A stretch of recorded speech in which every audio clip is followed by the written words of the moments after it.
Trucker Dump, episode 148. If you've ever wondered what it's like to drive a chemical truck to the oil fields, then you're going to love the interview we have with Cannon Bryan on today's show.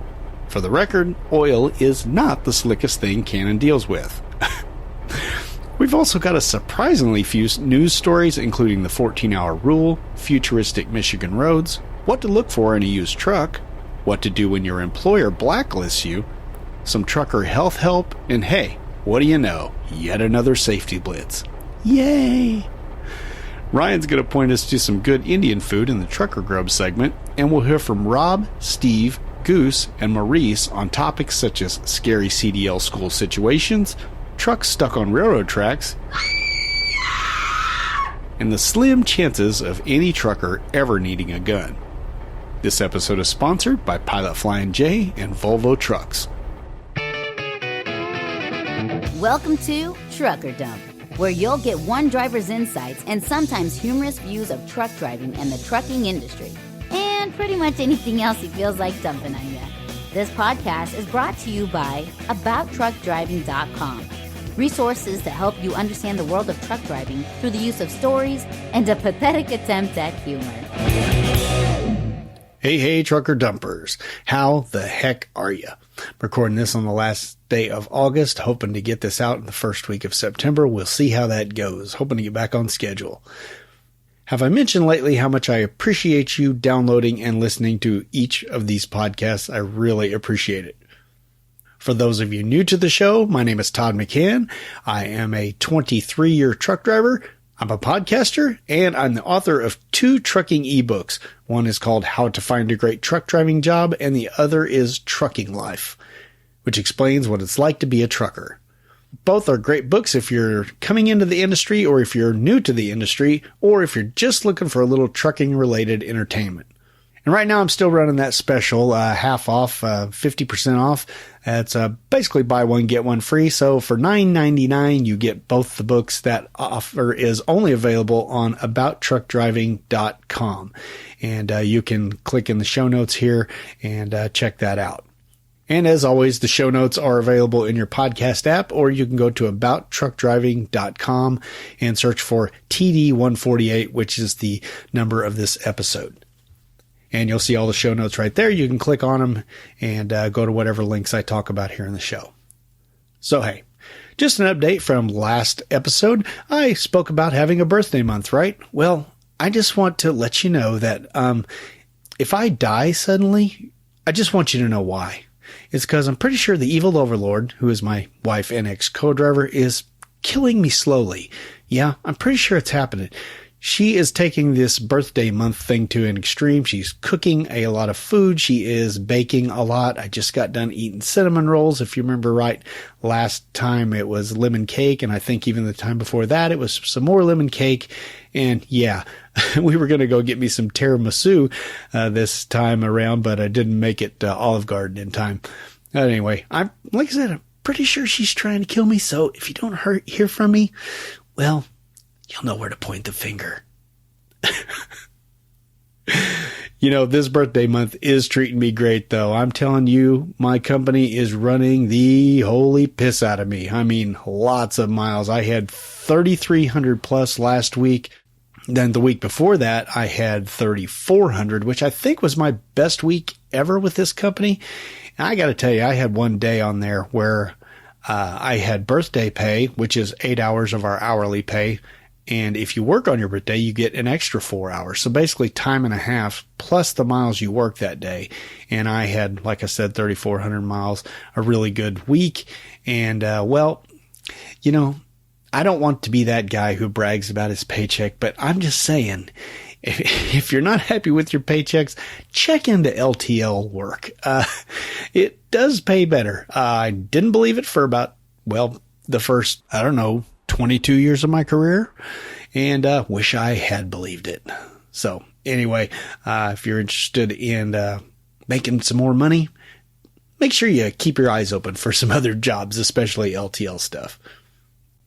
All right, I expect this episode will be a bit shorter than normal because, well, we just don't have a whole lot of news. So with that, let's get on with it. Hey, before we get started, let me tell you about Pilot Flying J and their cool app, including their Push for Points program. You can learn more at pilotflyingj.com/app. And of course, there's a link in the show notes. Hey, this Push for Points program we're talking about is Pilot Flying J's way of saying thank you for all you drivers out there who are continuing to work through these trying times. They know you're the ones keeping America moving right now, and they appreciate it. So hey, what about this Push for Points program? Well, it's a fueling program that can earn you up to 4 points per gallon. But here's the catch. You gotta download the Pilot Flying J app to reap the benefit of all these rewards. And by rewards, what I mean is points for fueling. Again, all you have to do is download the Pilot Flying J app in the iPhone App Store or the Google Play Store. Just install that on your phone, really quick and easy. Then as soon as you open the app, it's going to say, hey, you want to activate the Push for Points? And you say, show me the money! Next, you just have to fill your tanks with at least 75 gallons. And that's easy peasy. We all know that.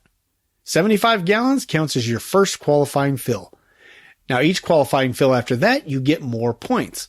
For instance, after 2 fills, you'll get 2 points. After 3, you'll get 2.5. 4 fills will get you 3 points.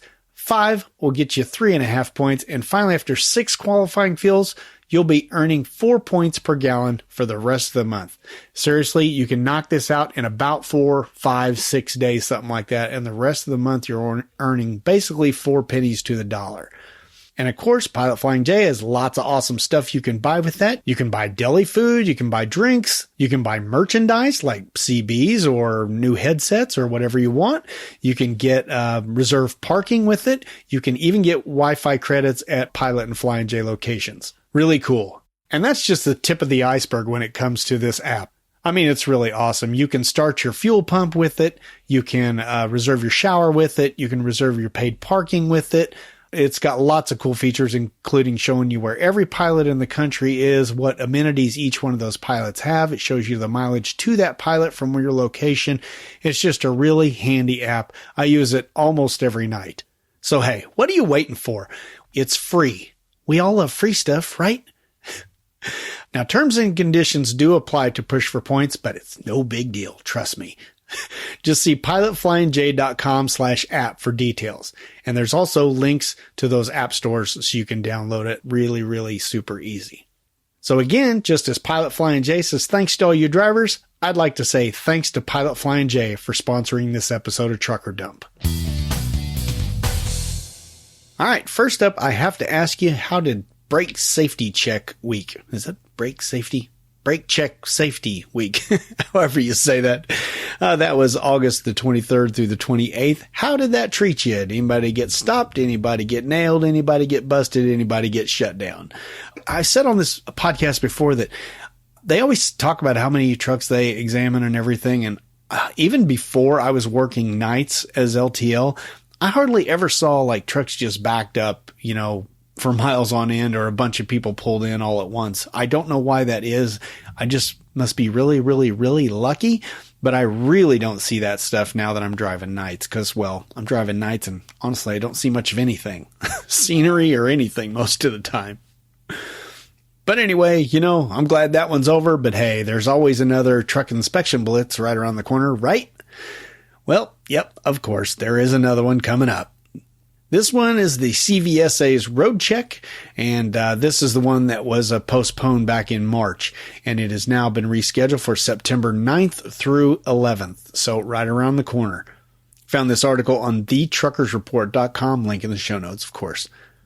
Now, this year, they're going to be focusing on the driver requirements portion of the inspection, so it says they're going to be targeting tens of thousands of drivers for 37-step level 1 inspections. Now, doesn't mean they're not going to be looking at your truck to see if you got bad hoses and bad tires and brakes and all that stuff still. But primarily, they're going to be looking at level 1, which means they're going to be looking at your logs.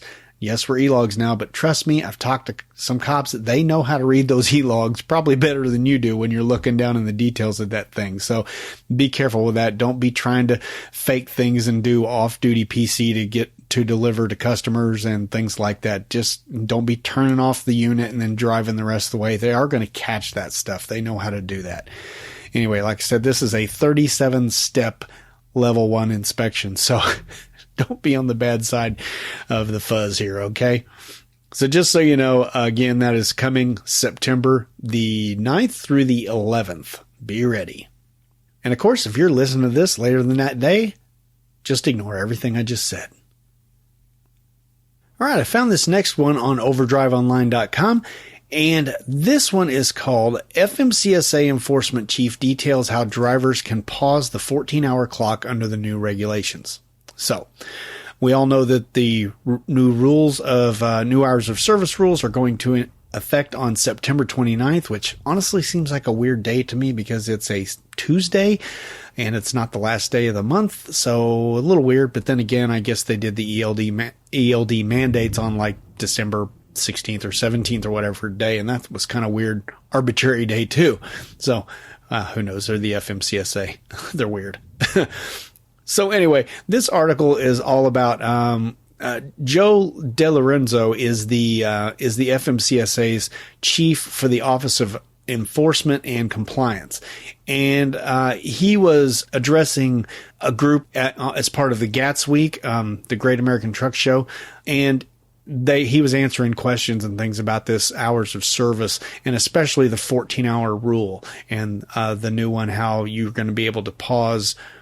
Basically what that new 14-hour rule says is that you're going to be able to use the 8 and the 2 split sleeper berth, or the 7 and the 3 split sleeper berth is going to affect the 14-hour clock, because now, where like in the past, the 2-hour window of that 8 and 2, did not extend out your 14-hour day, but now that 2 hours will.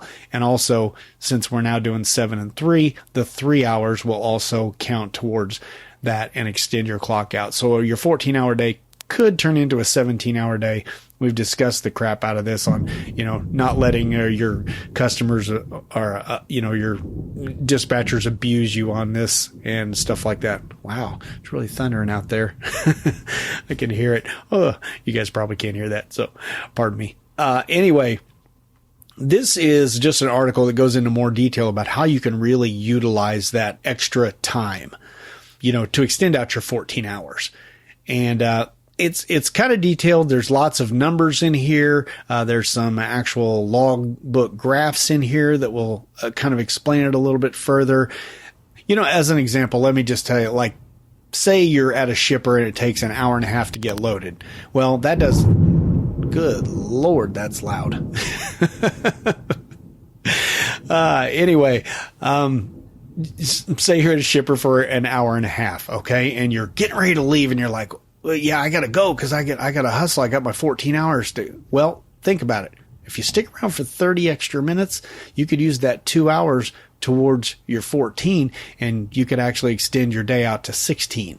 So he's just putting in suggestions like that. And he's even saying, there's times when you might want to, if you're 5 or 6 hours into sitting at a customer somewhere, you might want to go ahead and just wait for the 7 or the 8 hours so you can start doing a continual split sleeper berth program. So, it's just, like I said, I'm not going to go into great detail here because it's just much easier for you to read it. So go check that out if you're interested in that. And, like I say, all these new rules are going to kick into effect on September 29th. I know I've been kind of wishy-washy about that, whether it was September 29th or September 30th, but it is for sure the September the 29th. Lots of news coming out about that now. Now, that last story came out on August 27th. Now, here's something baffling. The very next day, August 28th, OverdriveOnline.com put out another article about this shorter 14-hour clock pause. And basically, it is going to be a pilot program. So, for those of you who don't know what a pilot program is, it has nothing to do with flying a plane. It is just, kind of like a trial sample group of drivers that they pick to try something out for a while. Supposedly, this thing is going to run 2 to 3 years long. It says less than 3 years for sure. And they want to pick, I think I read 200 to 300 drivers from all kinds of different trucking jobs, local and, long haul and LTL and just all kinds, to get a good variety mix, to see how it would work. You're thinking, okay, well, what would work? Well, if you remember correctly, one thing that was proposed for these new rules that didn't go into effect was a 14-hour pause. And what they were trying to do was say, hey, if there's anywhere from 30 minutes up to 3 hours, you could, anytime you had, for instance, earlier I was talking about that hour and a half break. Well, under these new rules, if they had gone into effect, like they're talking about here, man, I'm stammering today. But if they had gone into effect that way, you could use that hour and a half and just take off and extend your 14 hours by an hour and a half. You wouldn't have to wait for 2 hours. And you could actually go all the way down to 30 minutes. So if you were just 30 minutes delayed somewhere, you could delay your 14 hours by 30 minutes. So they're wanting to try this out. I don't honestly know why they didn't put it in the first place, but we do kind of have a stopgap with that, with the way the 14-hour rule is set up with these new rules, that you'll still be able to do it between 2 and 3 hours, and actually even more than that if you finagle things right. Again, check out that last article for that. But if you are interested in being one of these pilot test drivers, check this link out in the show notes. Again, it's overdriveonline.com, and there is links for more information about it, what is required. You're going to have to be able to, your carrier's going to have to be able to install some software, and they're going to, have to want to give the FMCSA the ability to look at your logs and all that stuff. And I don't know how many companies are going to want them, needling into the logs like that. But anyway, there's also a docket number on here, and they are looking for comments about this program and what drivers think about it. So again, check this out. Links are in the show notes here. And if you're interested in trying out these new 14-hour, and maybe you can get some more flexibility in the hours of service rules, that would be cool. Probably be a bit more confusing having, more rules, but hey, sometimes flexibility, you have to, sacrifice confusion for flexibility. I'll take the flexibility. Thank you very much. All right, I found this next article on truckinginfo.com. It's called Michigan Plans Connected Autonomous Vehicle Corridor. I don't really have a lot to say about this, except, Michigan is planning on, putting these new corridors in, spending lots of money where, cars that are autonomous and electric vehicles and stuff like that will be able to, use these special lanes and everything. And like I said, I don't have a lot to say about this except for, hey, Michigan, if you want to do something with your money, how about fixing your dang roads, the current existing ones, because they are some of the worst in the United States. I'm up in Michigan a lot, and those roads are you just want to put out an APB for your spleen when you get out of Michigan, because you're pretty sure it fell out your bunghole bouncing along those roads. Bad stuff. Michigan, what are you thinking? You can't afford to do anything, let alone build new corridors strictly for a few vehicles that are going to be able to use them. Yes, long term, maybe there'll be a lot of these kinds of vehicles, but for now, good grief, Michigan, concentrate on what's important. And that's my spleen. Man, oh man, it is really coming down out there. Lots of lightning and thunder. Woo, loud. On the plus side, we get lots of rain, and I don't have to mow. Actually, I should have got out and done it yesterday, so now we're probably going to have to call a neighbor guy to do it while I'm gone this week. Oh well, he gives me a good price. But anywho, let's move on to this next article. This is from overdriveonline.com, and this is another one of those excellent trucking articles called Your Remedies When a Fleet Blacklists You. So, have you ever applied for a job and not gotten it and wondered why? Well, did you know that you have the right to ask for this stuff? I didn't know that. Honestly, anytime you have a background check done on you, like a trucking company has to do it within 30 days after they hire you. They have, I don't know why they'd want to do a background check after they hire you. I think most of them probably do it before, but they have up until 30 days afterwards. And the one thing I didn't know is that you have the right to request this information from them, whether you get hired or not. So that's kind of handy, that you can, even if you do get hired, you can ask your new employer, hey, can I see what was reported on me? That's kind of cool. You might want to keep an eye on that, make sure everything's being reported accurately. Now, there are lots of steps in here, lots of legal stuff, and I'm not going to get into it completely. If you're interested in this, you can check out the link in the show notes here and go check more of this out. But for those of you who don't know, there is a company called HireRight, and they are responsible for the DAC report, which is, I don't remember what driver, I don't know what DAC stands for, but it's basically your life as a trucker. I mean, it covers all of your past stuff. And I don't know if you knew this, but you have the right to request a free copy of that every year. So I actually did this back when I was writing my book just to see how hard it was to get one, and it's not hard at all. You just go to the HireRight website, and that is simply hireright.com. I'll try to remember to put a link in the show notes to this, and you can request your free copy. And this free copy is courtesy of the Fair Credit Reporting Act. So that's kind of cool to know. You can actually see what's being reported about you.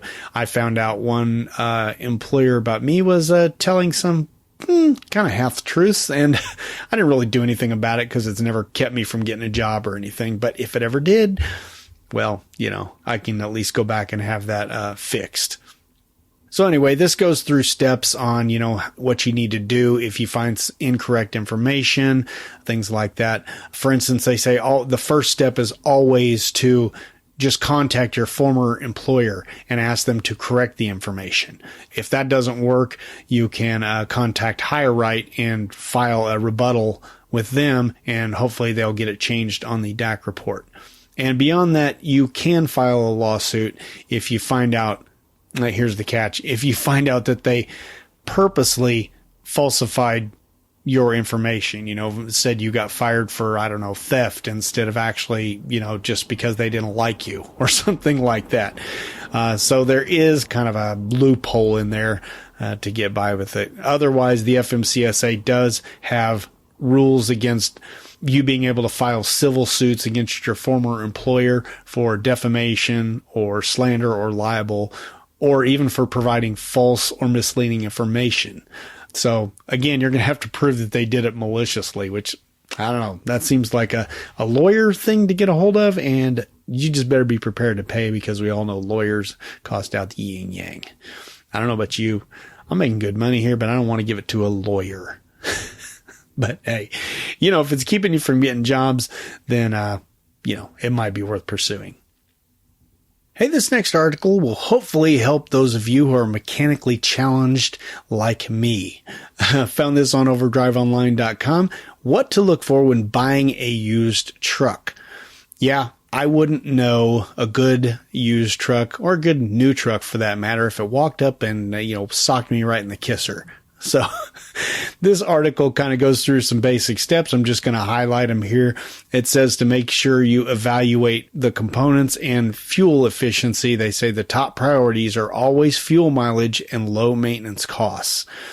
And to do that, lots of different trucks are spec'd every which way but loose. You don't know if that truck has been spec'd for fuel mileage or for power or what. So it's very important to check, the kind of transmission it's got in it, the rear end ratios, the tire sizes on it, how much it weighs, all that good stuff. Even if it's got idle reduction technology, if it's got an APU on it, and how much does that APU weigh, because that adds more to the weight and, makes it less efficient. And there's all kinds of details in here that I don't even know how you're supposed to decipher through, but get some help with this one would be my suggestion if you don't know how to spec one out. The next step, of course, is just to start your search only after you know exactly what you need. Do you need a day cab? Do you need a sleeper? How big of a sleeper do you want? because there are a lot of trucks out there on the market and you might as well narrow it down. They're even saying narrow your list to 3 to 5 trucks that meet your requirements.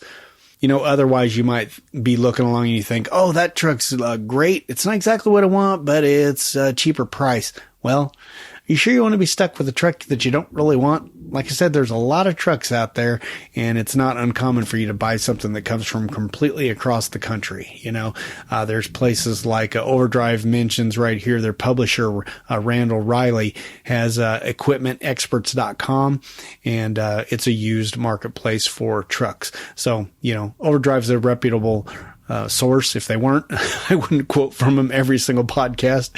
So, you can start there, and lots of other, trucking, online, sources for you to find used trucks. So again, that's your, search. They said this search should not go quick. Don't try to rush this process because you're going to be stuck with this truck for a long time. They say 30 to 60 days is not out of the question at all.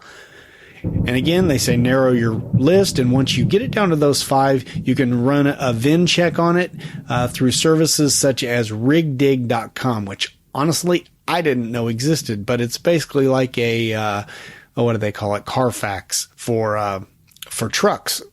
Carfax is for cars and pickups and stuff. Well, Rigdig apparently is the same type of thing. It'll tell you the ownership history, any insurance claims, accidents, the mileage on it, and stuff like that. And if any of that stuff isn't available, just move on to the next truck, they say. Like I said, there's, even if, you can always replace that 5th truck with another truck that was next on your list if you still want to have 5 in the running. But, apparently that's not enough, because their next step is research in detail. They say call the dealer, get as much information, get the maintenance history, get pictures, get video if you can. Because like I said, a lot of times you're buying something from all the way across the country. Now, personally, I don't know. I'd have a really hard time buying a truck or even a car for that matter on something that I could not sit in and put my eyes on and put my nose in. Almost more importantly, my nose, because I don't want to get a smoking car or truck for that matter. Or, who knows, just somebody with really, really, really bad BO, which is not beyond a trucker. So anyway, it just says to check this out in as much detail as you can get. And the last step is schedule inspections. They say 3 separate inspections are very important. You should go to the engine manufacturer. Like if it's a Detroit, go to a Detroit shop. If it's Cummins, go to Cummins and have them inspect the engine, cause they're going to have all the details on it and be able to run the best diagnostics on it. Of course, that is going to cost you some, but these trucks aren't cheap. So make sure, you don't cheap out on finding a good one. The second kind of inspection you're going to want to get is a front end inspection. And the third is basically a bumper to bumper, inspection like your regular DOT inspection. Get a good qualified mechanic to go over every little bit and bob on that truck. That way you're sure to get a good truck.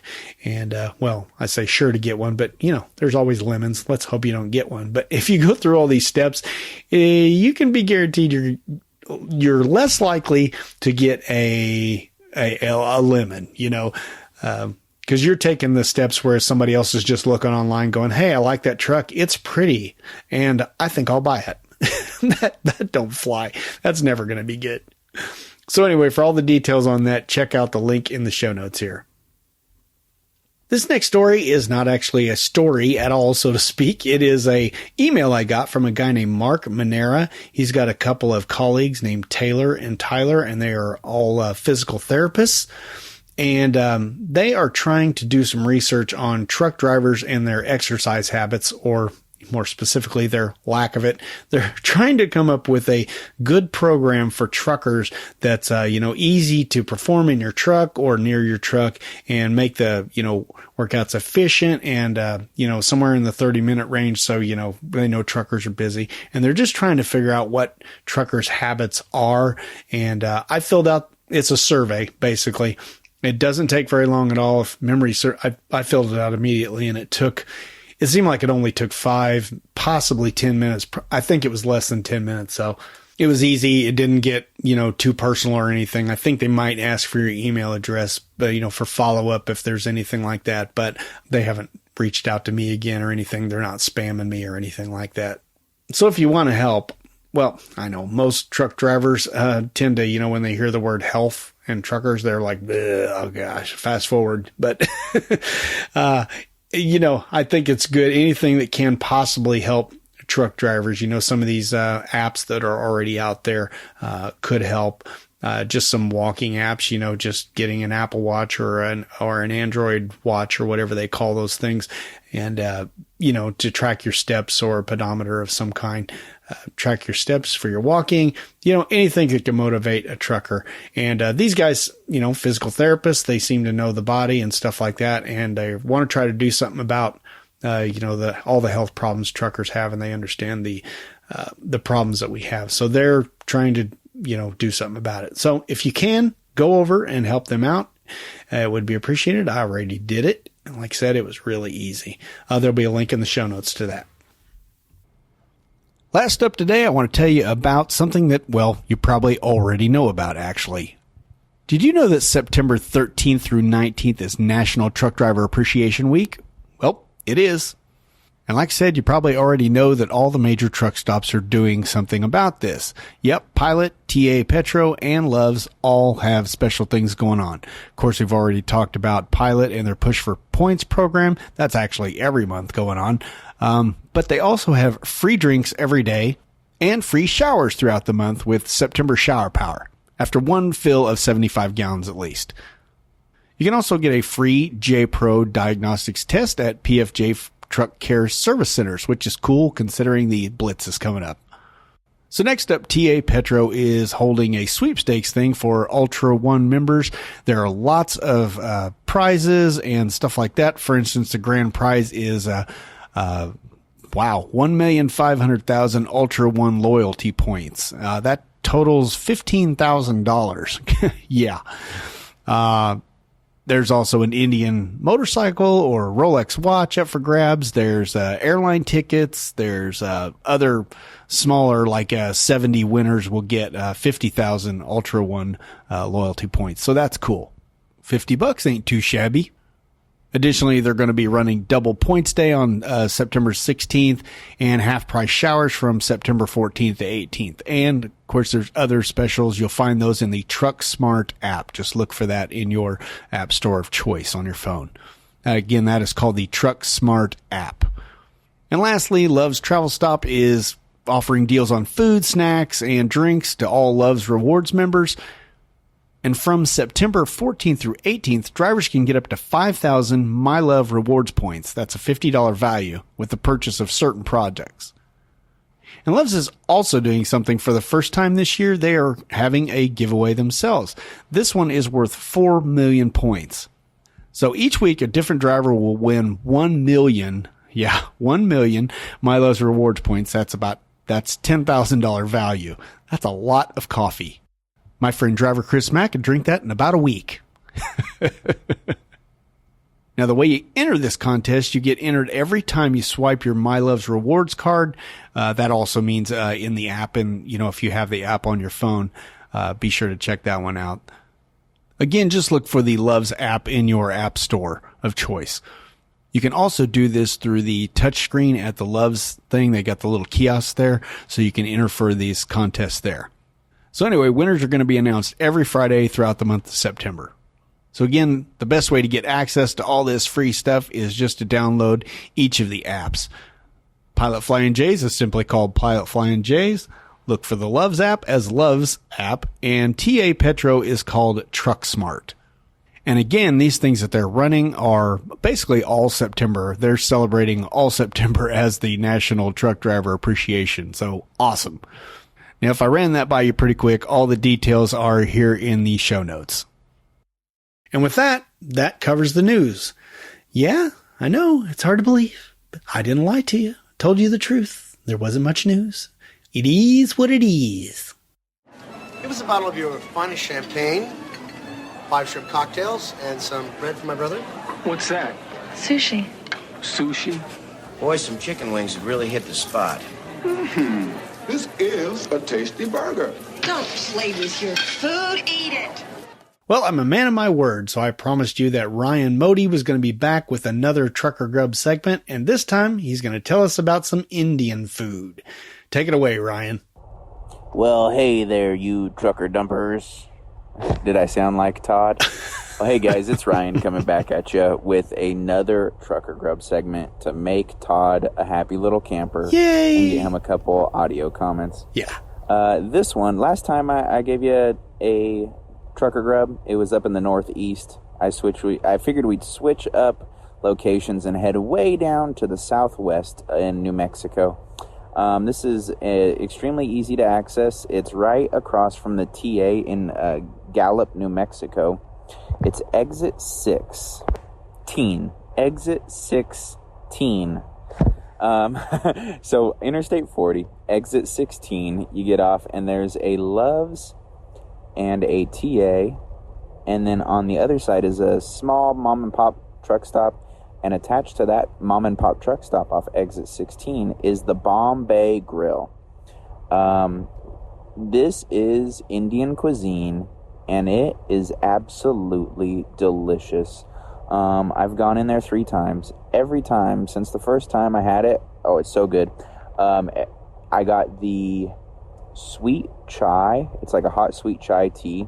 It's the best chai I've ever had. It's the best sweet chai I've ever had. I also like switching it up, with the flavor palettes and everything. One of my favorite dishes is the samosas. Hard to describe, but they're about the size of a baseball. Mashed potatoes, chickpeas, green peas, some spicy chutney thrown in there, wrapped up in a kind of like a puff pastry. They're doughy, they're fried or oven baked, and they are so good. And this Bombay Grill serves it with, I can't even describe it. It's Indian cuisine, and I'm not really familiar with Indian cuisine, but I guarantee that this place will not disappoint your palate. So be sure to check it out. It's called the Bombay Grill, right across from the TA, and it's exit 16 in Gallup, New Mexico, right off Interstate 40. Super easy to pull in and out of there. You got 3 truck stops around. Be sure to hit the brakes and run across the road and grub down on some Bombay Grill Indian cuisine. Hope you guys enjoy. I always try and eat out of the truck and experience something different, so I definitely recommend the Indian cuisine for you. I'll try and come back with another one when I try something delicious. Thanks again, and keep the shiny side up. Well, you do that, Ryan. I appreciate it. Boy, I have honestly never tried Indian food because I know it's got a lot of curry in it, and I know that's hot, or I've been told that is hot and spicy, and I do not like spicy stuff in general. I mean, Chipotle is about as heavy as I go. I don't even like jalapenos, so I don't know if I would like this or not, but boy, these Indian restaurants, I don't know how long this Bombay Grill has been up and around, but they seem to be popping up everywhere. If you've been traveling down I-44 recently, there is a couple of new ones actually in Joplin. There is one at exit 13 just down from the Flying J, and there is a truck stop called the Apple or the Big Apple or something like that, and it's a really nice truck stop, and it has some Indian food in there. Again, I haven't tried it, don't know anybody has. And also, if you go down the road a bit further at exit 33 on I-44, not exit 33, it's actually mile marker 33. It's kind of a bad location to get to. You have to get off on either the exit before or the exit after and circle back on the frontage road. There's always plenty of parking there at night if you're interested. And, I think they're opening that truck wash back behind there too. But that is another Indian place, and it's not very well populated most of the time. So I don't know. That place right there has a lot of problems. I think it's the location, but they have a lot of problems keeping anything open there. It used to be, good old fashioned home food, home cooked food, Southern style home cooking. And, it didn't last it lasted longer than most things, but it eventually faded out too. So anyway, this is not about those two restaurants. This is about the Bombay Grill. And Ryan says it's really good, and he seems to have a better food palate than I will ever have, so we'll just take his word for it. Thank you again, Ryan. If you have a favorite place that you like to eat that you can access in a truck, please send something very similar to what Ryan did. Excellent job, Ryan. You told us about the food you had, what it was like. You didn't mention the prices on this one. I like to hear about the prices, whether it's kind of pricey or not. So just let me know if you are interested in contributing to Trucker Grub. I have another one for next episode. It's actually from the gentleman we're going to be hearing about, we're going to be talking to here in just a few minutes with the interview. But that'll be for the next episode. That way you won't get a Cannon Bryan overload. We actually talked about that in the interview, and I went, people listen to my voice all the time, and they're not quite sick of it yet. So maybe they wouldn't mind hearing from you in the interview and the Trucker Grub segment. But hey, we had Ryan to get taken care of, and Ryan submitted first, so we'll get a Cannon taken care of next time around. But hey, I've got future spots that need to be filled, and glad to have this segment back, and I'm glad we've got some people contributing. Again, if you'd like to do this, it has to be an audio, and please just, get out your app on your phone. Usually has a voice memo app, or you can download a cheap voice memo app. Record yourself in a quiet location, preferably, not with the truck running. And, tell us about this truck stop where you can park. Not truck stop. Tell us about this food and the restaurant. Tell us where you can park and all that good junk. And send it to truckerdump@gmail.com. That's truckerdump@gmail.com. Thanks again, Ryan.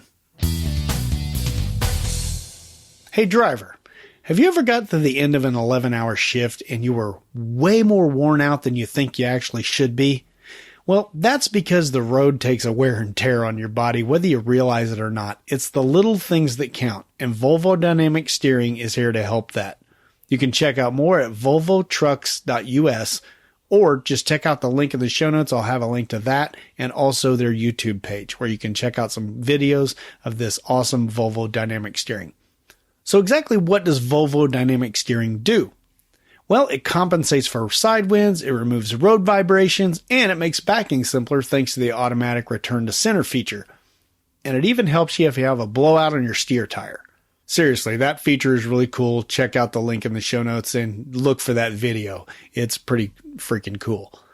Now, how it does this is, trucks all these days are all electronic, right? Well, this is a monitoring system that monitors your steering up to 2,000 times a second and makes little tiny adjustments where you hardly even notice, but it takes out, big bangs in the road and things like that. I mean, it's not going to eliminate it because, hey, we just talked about Michigan earlier today, and you can't get rid of those bumps, but you can minimize the damage you're causing to your body from riding on those bumps all day long.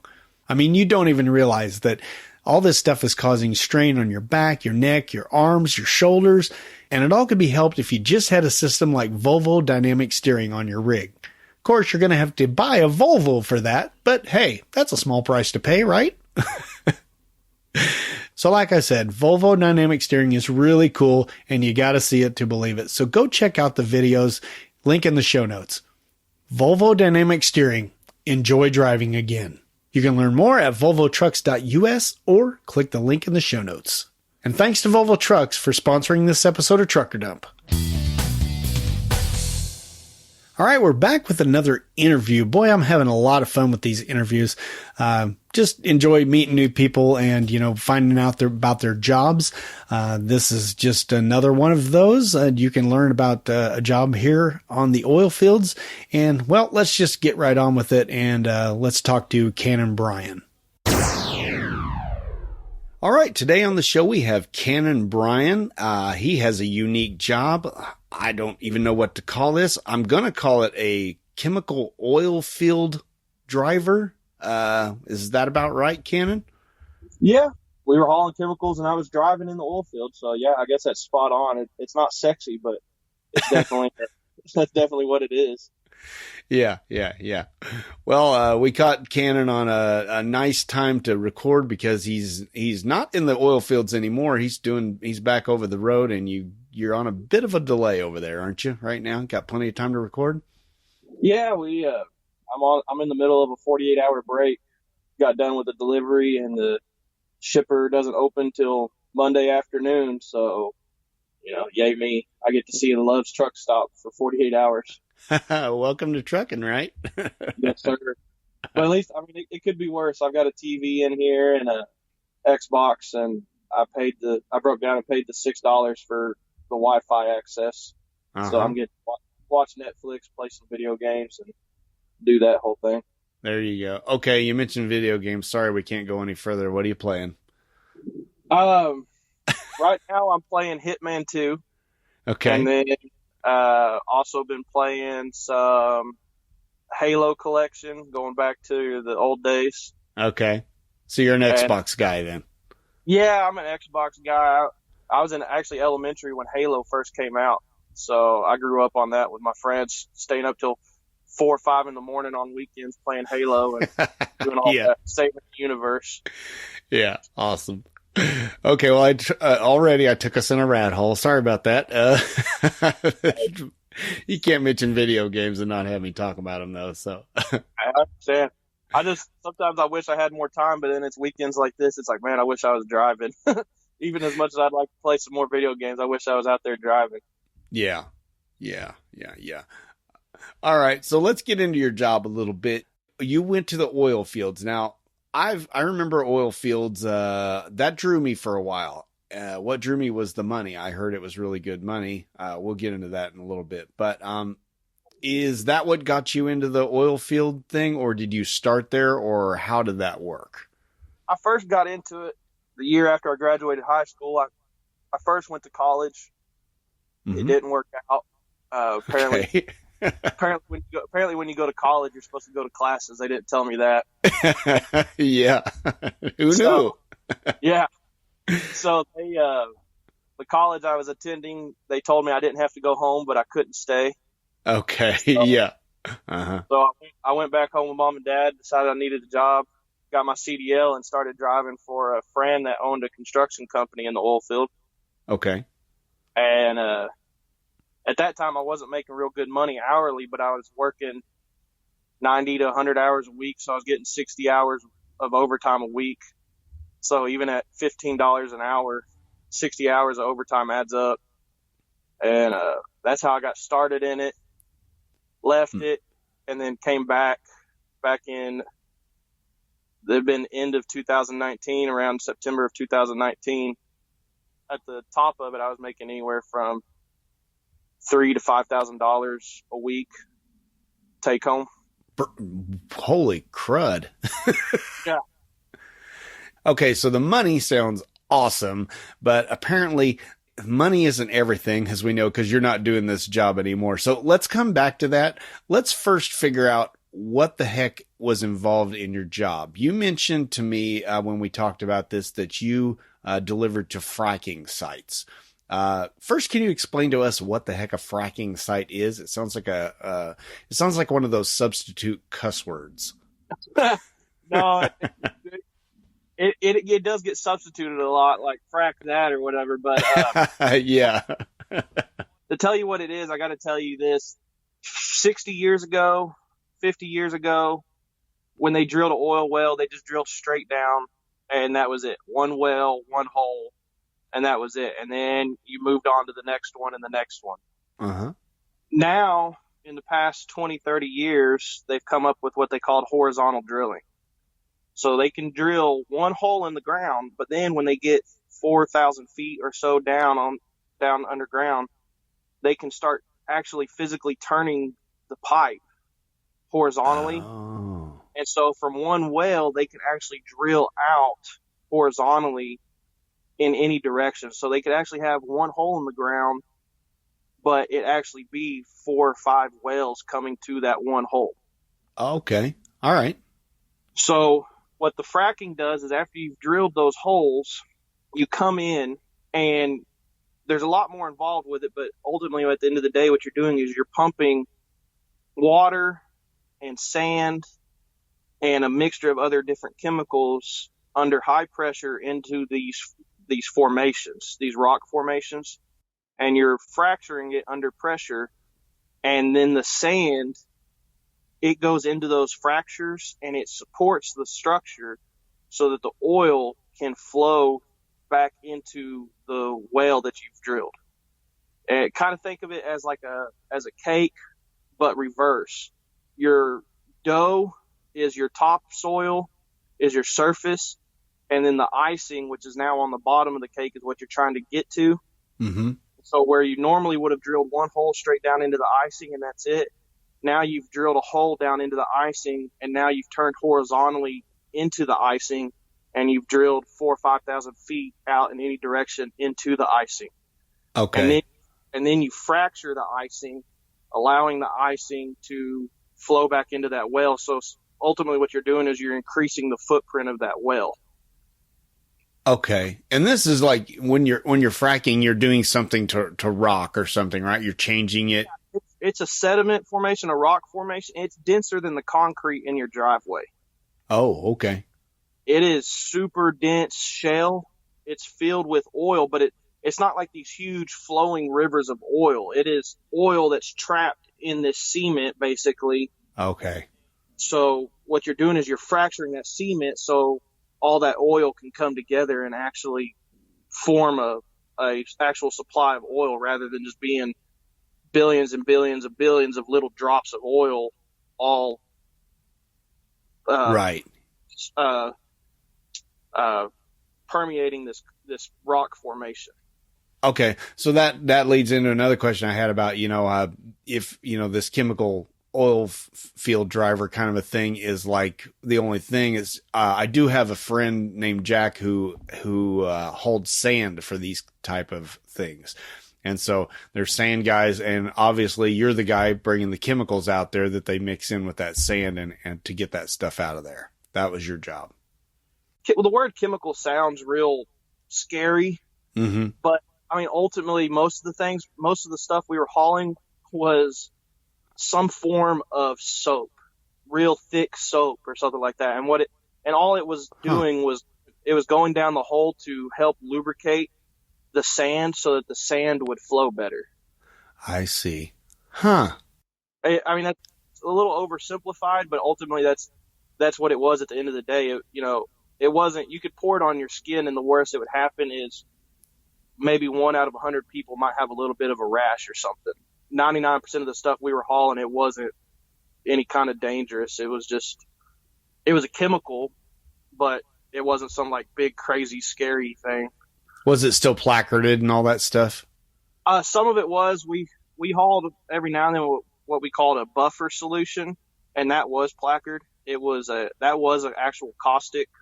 Basically, they would pump it down hole to alter the pH of the water, because they had to have a certain pH level in the water, so that buffer could raise or lower the pH depending on what they needed.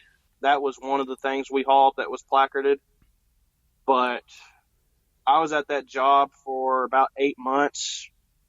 I maybe hauled 5 placarded loads. I was doing 20 to 25 loads a week. Okay. So most of it was that soapy type stuff instead. Now, is this soap good for other stuff? I mean, is it like a general job you had, or was it just specific to the oil field? No, it was, they use it in other industries. Mm-hmm. It is actually just what they call a surfactant or an emulsifier, and they use it in other industries. I don't know specifically what other industries. I know we produced it. We bought the raw materials to mix to produce it at our facility. Mm-hmm. But we were buying the raw materials by the train car, so it wasn't anything that was specific to the oil field. It existed out there in other industries, and the oil field just found a way to utilize it. I see. So this is not just like a trucking company for hire that you worked for. This is an actual private company that had their own fleet. Is that the way it worked? Yeah. We had our own yard there in Midland, Odessa, and we had a railhead there, and they would get raw materials in either on the rail or on trucks, and They would mix them together to produce different chemicals that were needed, and we would haul them for ourselves. It was our trucks, our trailers, our customers. From beginning to end, we were taking care of the customer. Okay, now I'm assuming you didn't haul these out there in 55-gallon drums on a flatbed. You're pulling tankers? Sometimes we did. Oh, okay. Depending on what the customer needed.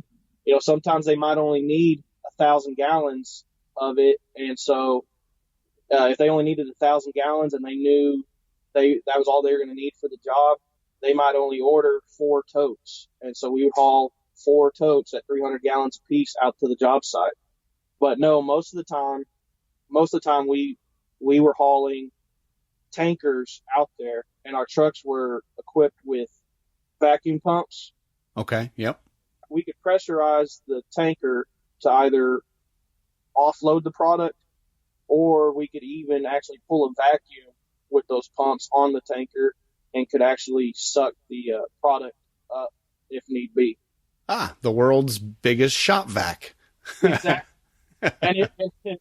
and we could pull like negative 30 pounds of pressure on those things. I mean, negative 30 pounds, it'll suck a golf ball through a garden hose kind of deal. It was unreal how much pressure you could pull off of those things.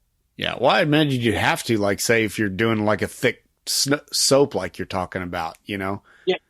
Yeah, it's got to have some suck power. The other chemical we hauled a lot was called FR, which literally stands for friction reducer. And that stuff was awful. It was like the consistency of Elmer's glue. Ugh. But if you got it on you, you couldn't get it off. Water, it was made to help lubricate, because see, you have to lubricate the insides of those metal pipes that they're fracking through. Okay. And if you don't, that sand will finally cut a hole through the pipes, and all of a sudden you'll have 2,000 pounds of pressure go loose in a pipe. Ooh, so that FR they used a lot of, because they would pump that in conjunction with everything, and it would help protect the equipment, keep that sand from eating through the pipes that they were pumping through. Because you're talking those fracking pumps were pushing anywhere from 1,500 to 3,000 pounds of pressure per square inch. Whew. And so if something let go, it could be a traumatic failure. Yeah. Yeah. And the last thing you want in this day and age is anything involving the word failure in oil field site. That's the last thing they need. All right. So you're pulling tankers mostly. What kind of trucks are you driving on this job? Day cabs, big sleepers? What do you got? They were Kenworth T880s. Okay. And with a coffin sleeper. And by coffin sleeper, I don't mean like the 48-inch bunk, and not a lot. No, I mean half of the bed was in the cab. Right. Yeah.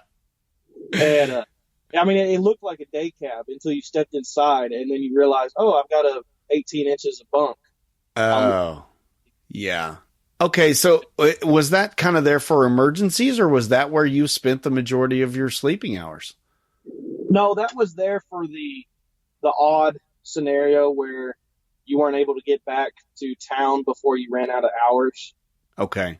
I kept mine made up because I actually used it more than most drivers. I usually slept in mine once or twice a week because it allowed me to get 1 or 2 more loads a week versus the other guys. Because the other guys, they might get back to the yard and they only have 3 hours left. They say, well, no, I can't take another load because I won't have time to get back. Because where we were hauling to, sometimes it was a 2.5 hour drive just to get to the turnoff for the job site. And then you've got another hour of driving on the lease roads to get to the actual physical job site. So they would turn down loads where I kept my sleeper made up. I said, well, just give it to me. I'll go deliver the load, and then I'll take a 10-hour break out there on the job site and then come back in. And so I got paid by the load, so it made sense for me to get as many loads as I could. Yeah, it makes total sense. I mean, I did that one podcast about, 4 ways to run more efficiently, kind of a thing. And that's one of the things, you just utilize all of your hours, even if it means you're sleeping at a shipper or receiver, or maybe you on a dirt road somewhere, Well, done it many times. Yeah. So other than that, if on a typical day you'd get back, and what do they have housing for you? You sleeping in a hotel? How's that working? Most of the companies now out there have some form of housing, because until the oil field went down, that's why I left when I did this time, was back in March when the oil field went down because of the Russia and Saudi Arabia not being able to come to agreements. And then also COVID hit all at the same time, and that's when oil took a real hit. Okay. I saw the writing on the wall because I'd already been through one bust. So I saw the writing on the wall, and I got out of it before it actually truly busted. Mm-hmm. But when the oil field was really blowing and going back in like November of last year, an apartment cost as much in Midland, Odessa as it did in New York City.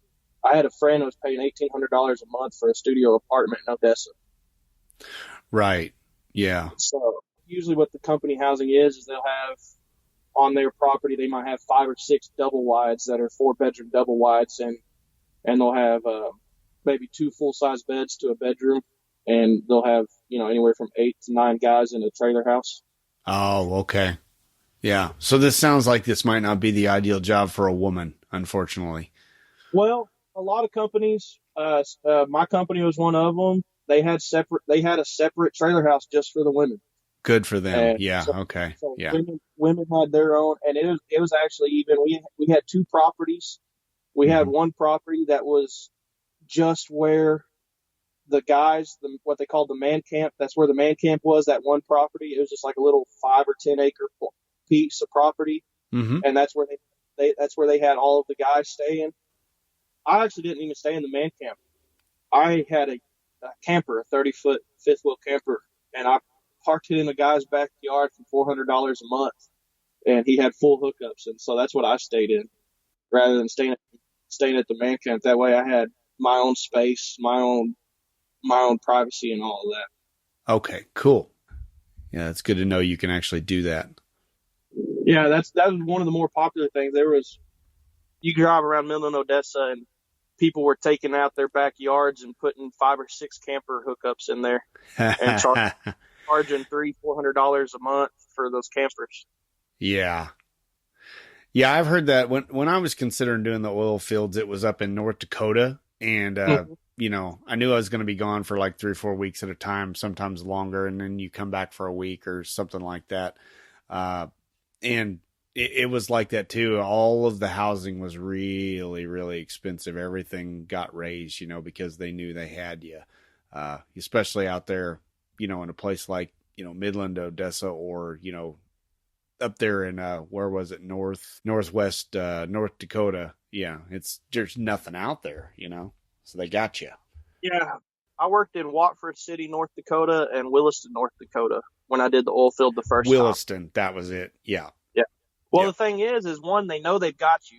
They know you've got the money, and you're talking even the town, even like Midland, Odessa, when the oil field's really not going, Midland, Odessa together might have 300,000 people that live out there. Mm-hmm. When the oil field's really blowing and going, at any given point, you probably have 600,000 people out there. Yeah. Wow. Crazy. So I'm just, the housing starts getting expensive because you've got a huge demand, and companies can hire people faster than people can build houses.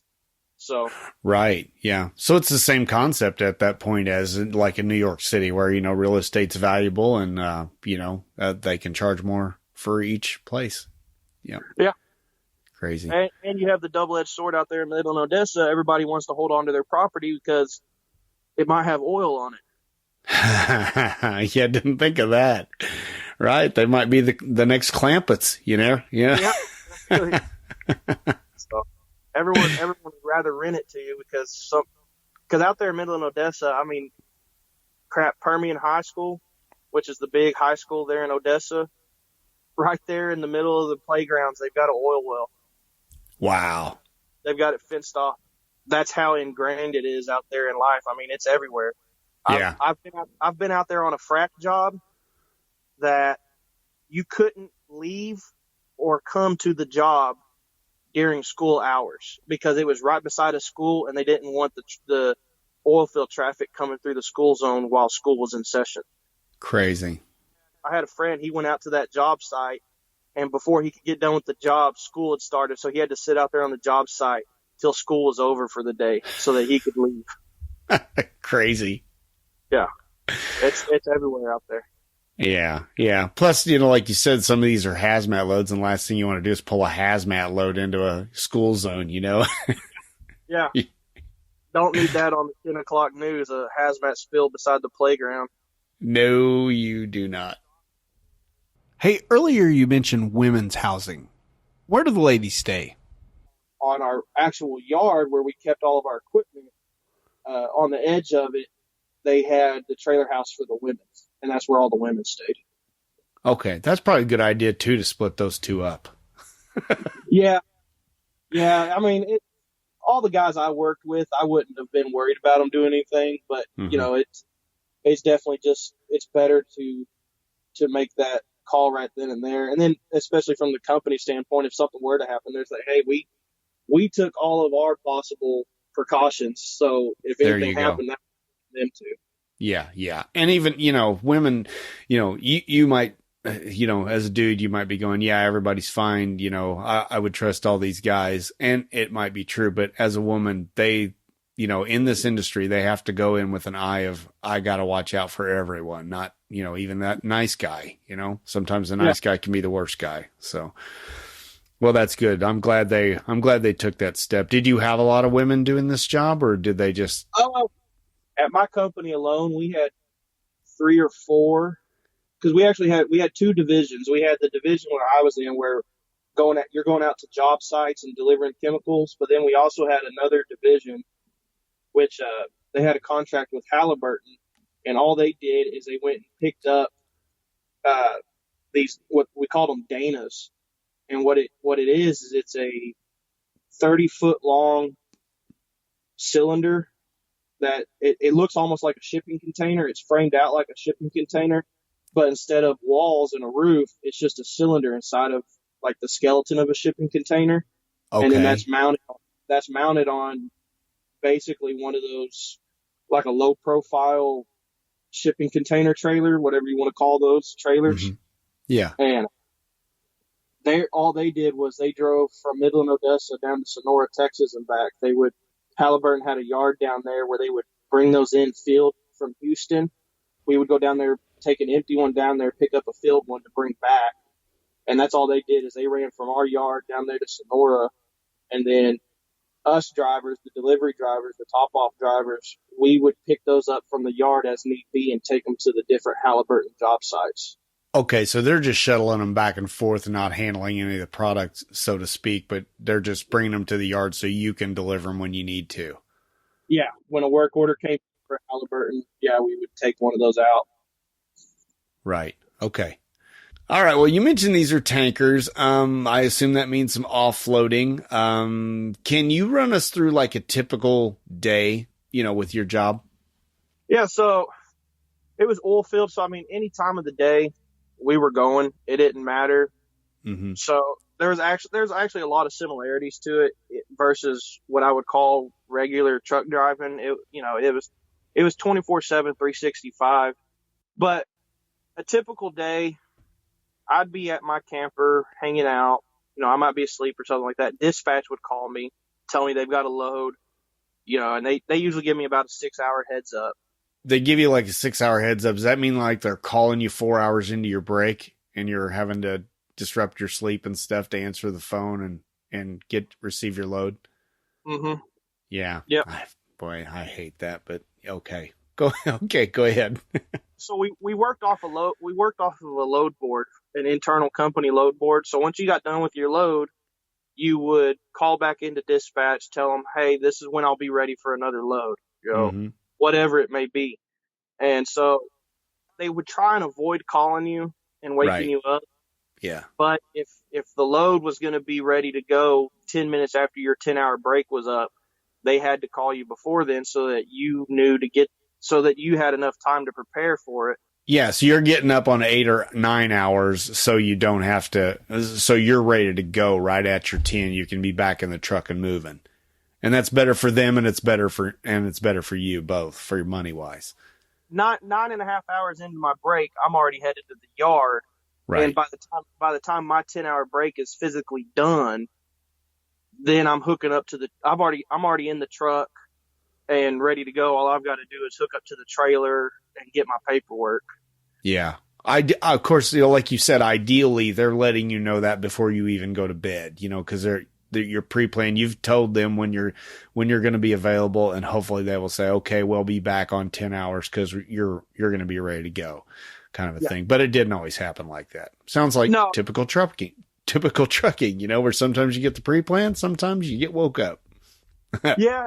It depended on how it was going, because the customers knew roughly how much product they were using every hour or so.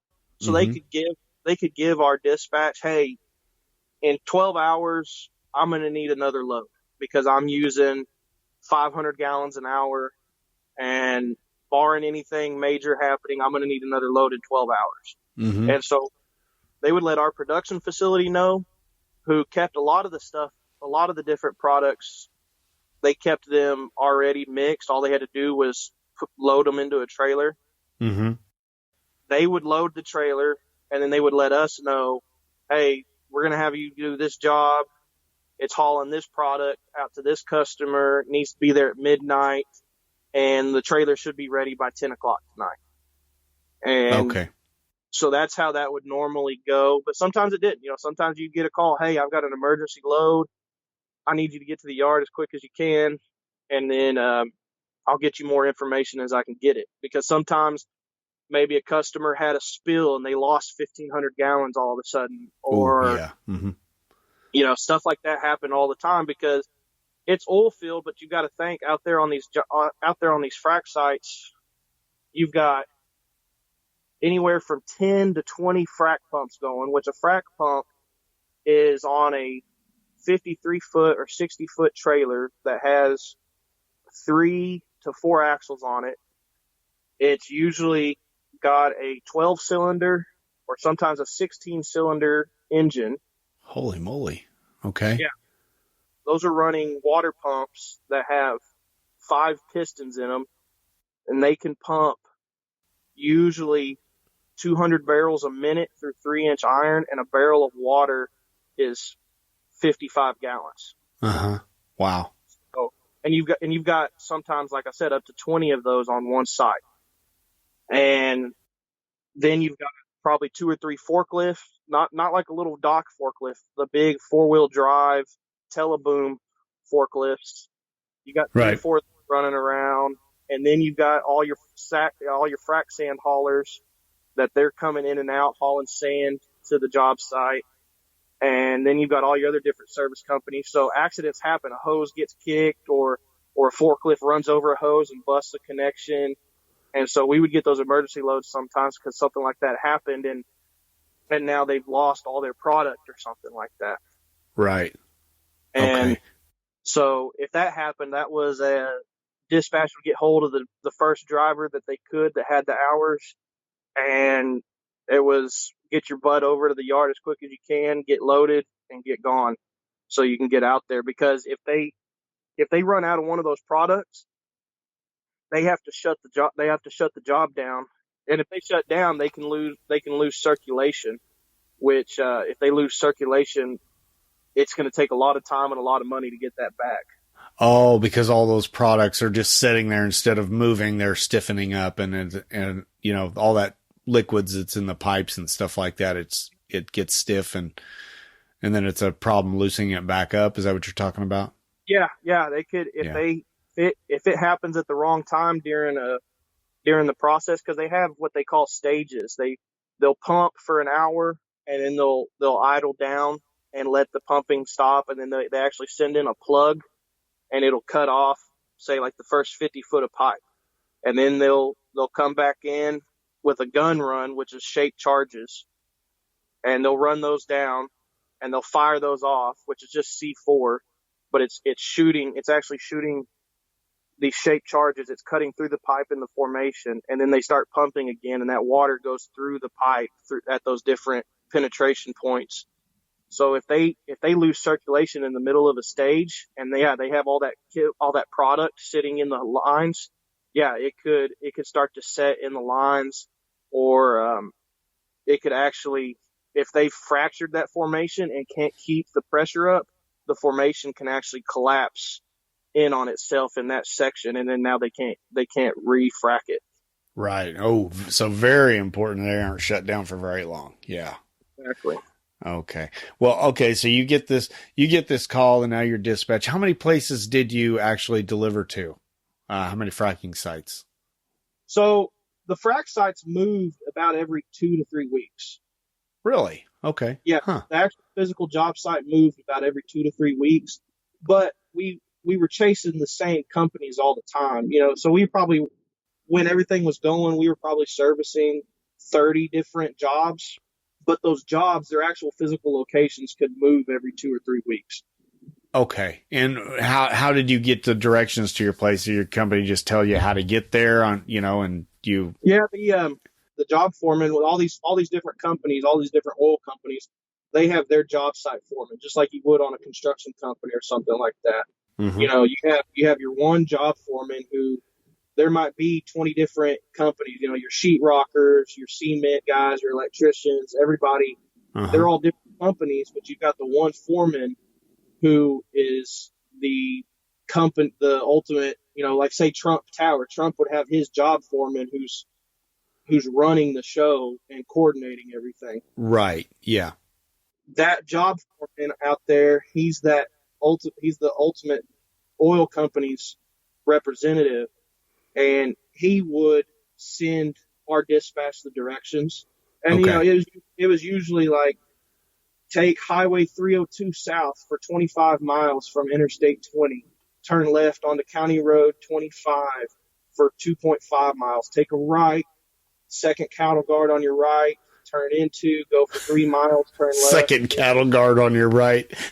Yeah. That's awesome. See, you're going to get that in a typical trucking job. No, I mean, it was, some of them were really good. They used the road numbers, and they were down to the 10th of the mile, go 25.2 miles. But you'd get other ones, they'd be like, go roughly 4 miles. And it's like, okay, I've hit 4 miles and there's nowhere to turn off. And you keep going, you keep going, you keep going. It's like, okay, I think this is where I turn off at. And you turn off, and it was actually 7.5 miles. Oh. It's like, dude, come on. You could tell he forgot to get the mileage. And he's like, I think it was about 4. Yeah. Oh, wow. That sucks. Well, I was wondering, I thought it must be something like this because, when you're working out in remote locations like this, you can't just put a GPS in there and just drive to it. These roads, most of them probably aren't even documented on a GPS, would be my guess. So a typical job for me is I'd pick up a load in our yard in Odessa, and I would go out to Jal, New Mexico, which is only about 100 miles. But then from Jal, New Mexico, I'd go 20 miles further out, and then I would just turn off on a cattle guard, and I'd be out on this ranch that is 15,000 acres. Oh, wow. Yeah. And you're just on these dirt roads that they've just cut with a bulldozer. And if you're really lucky, the job site you're going to, they would have like those yard signs that people put out for different, realtors and stuff like that. Yeah. They would have those. They'd be like Halliburton Orange Crew, and it'd have an arrow pointing which turn you should take and stuff like that. So you okay. follow those if you're really lucky. But a lot of companies didn't invest in those because they have a tendency to get ran over. Forgotten. Yeah. And so companies wouldn't invest in them. Yeah. But Halliburton, they were one of the bigger oilfield service companies out there, and they had those. It was always nice. You just look for the big Halliburton turn sign and say, Halliburton Orange Crew here, and you turn there and you drive until you saw another sign for Halliburton Orange Crew, and then you just keep going like that. But there's many times where I had to stop and look over the directions, like, I think this is right. I'm going to keep going. And well, traveling all these dirt roads and stuff, did that ever present a problem like getting stuck if it was raining and things like that? Or are the roads good enough to where you didn't have to worry about that typically?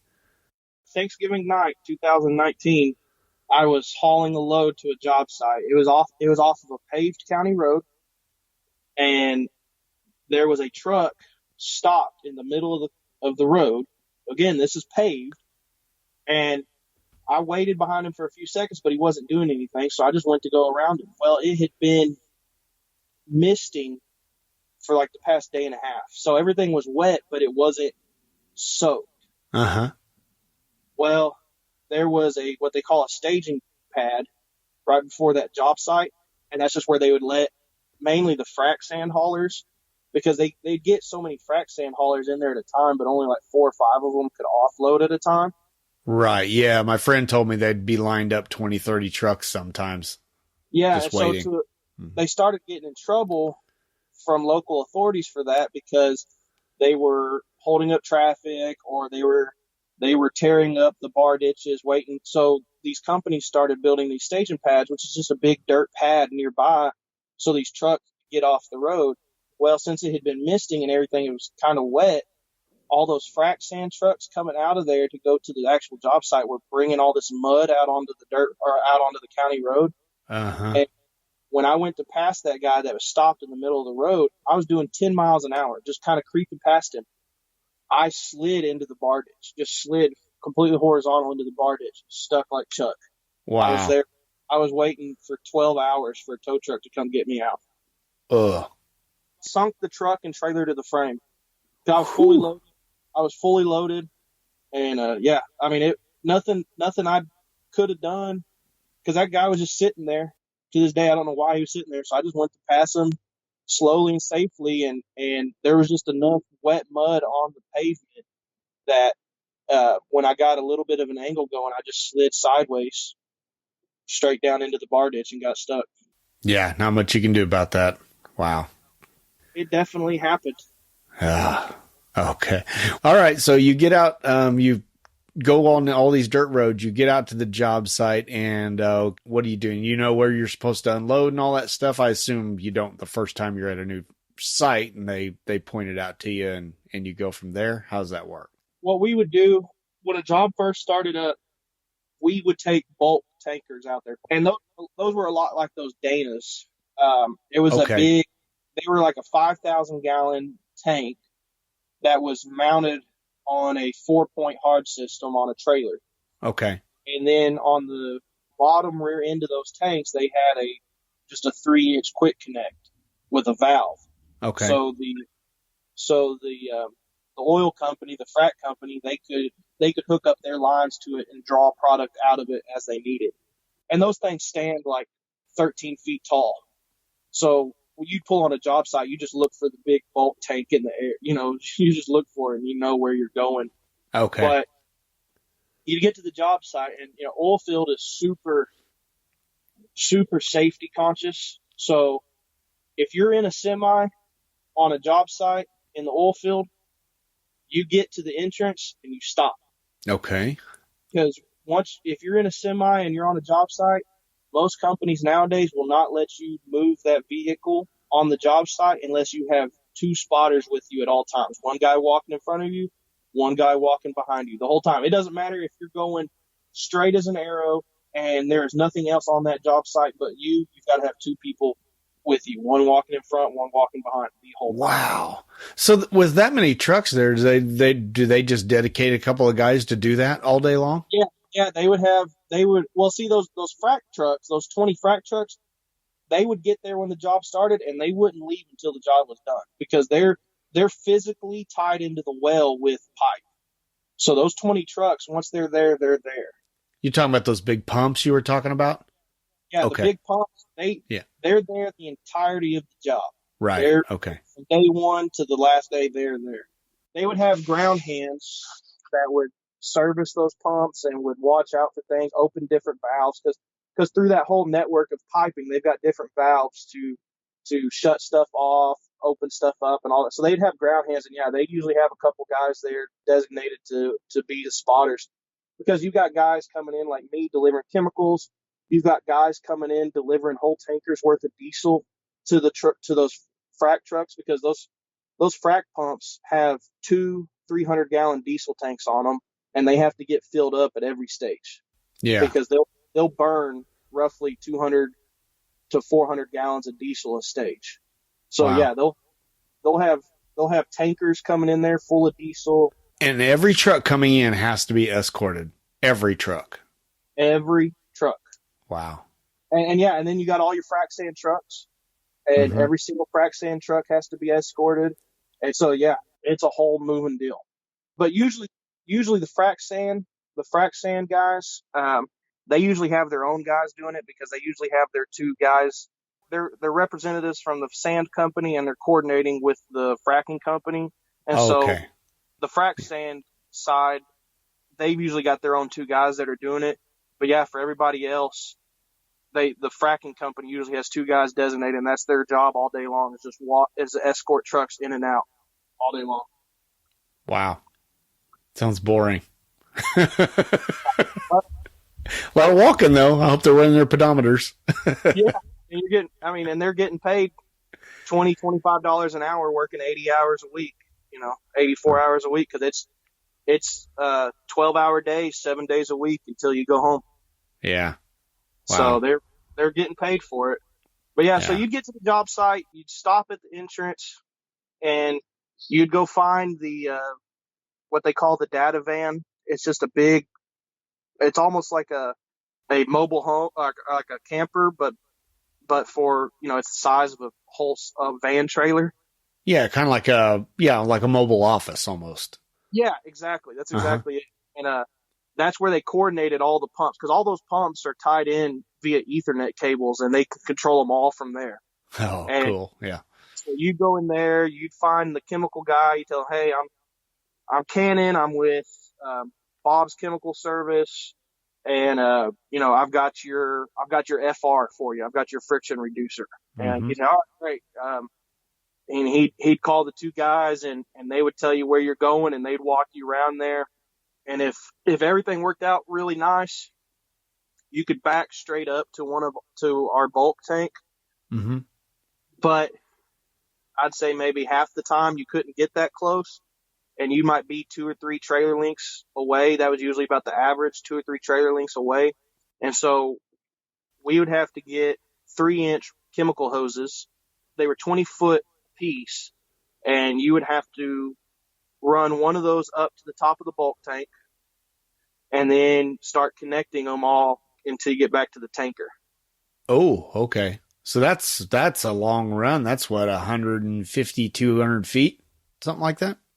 Yeah, on most of our trailers, we kept 6 20-foot hoses and 1 40-foot hose.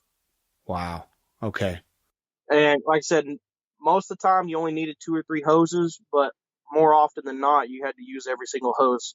The most I ever had to use, I had to use 10 hoses. I actually had to call my supervisor and tell him, hey, I need you to bring me 4 more hoses because I'm short, and I had to wait 2 hours for my supervisor to bring me 4 more chemical hoses.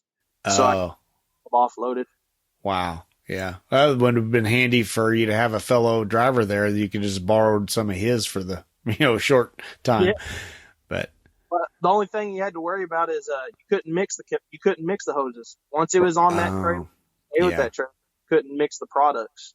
Right. Because his trailer and my trailer might both be hauling friction reducer, but his is hauling a different kind of friction reducer that maybe there's something different about it. Maybe it's a different thickness or something like that.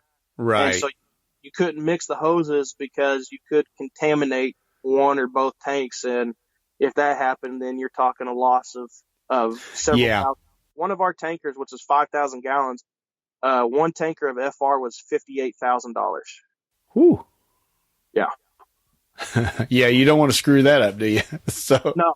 Yeah. Well, and like a typical hazmat load, with these tankers and stuff, usually if they're switching products, they're going to have to go and get the complete washout. So that shouldn't have surprised me at all. All right. So you get all those hoses hooked up, and how long is it going to take you to offload that 5,000 gallons? If it wasn't too many hoses, because obviously the further away you are, the longer it takes because the longer distance it has to go. Right. But I could rig up, offload, and rig down in about 45 minutes. Okay. That's including putting all the hoses together and getting everything pumped off and everything's stored back away again. Yeah, that's rigging the hoses up, offloading, rigging the hoses down, about 45 minutes. That was typical. Like I said, the typical job only took 2 or 3 hoses. But if it was a job that took 6, 7, 8 hoses, it could take upwards of an hour to an hour and a half. And it also depended on the temperature. During the wintertime, that FR gets real thick. Oh, yeah. Takes longer to pump it. Yeah. That's why I hated hauling the FR, because it would take a long time to pump sometimes. And then if it got on you, man, water doesn't get it off. Water just makes it slimier and slicker. Yeah. I mean, the stuff was so slick. You couldn't, if there was a hose that had it on it, you couldn't hold on to the hose. Like just trying to pick the hose up, you couldn't hold on to it. It would just slip out of your hands. It was unreal. It was like Astroglide 10 times over. It was unreal. It was unreal. Yeah, we won't go into how much experience you have with Astroglide. It was unreal, man. I hated that stuff. I hated it. And the worst part about it is if you got it on you and you didn't know about it, like just a few drops, and you didn't know it, like got on your hand. And, because it would happen to me, it would get on my hand because you wore chemical gloves, but maybe it fell on your wrist, just where the glove stopped and where your shirt cuff ended, and it fell there and it dried. And then I always kept a cooler full of water with me. And this happened to me several times where it got on me. I didn't know about it. It dried. And then I stuck my hand in that cooler and it rehydrated that FR. And now it's like all inside my cooler. And I'm sitting there trying to rub it off with towels. And I'm just, going through the towels left and right. Yeah, it was one drop the size of a dime could ruin your day. Yeah. Yeah. Oh, that's awful.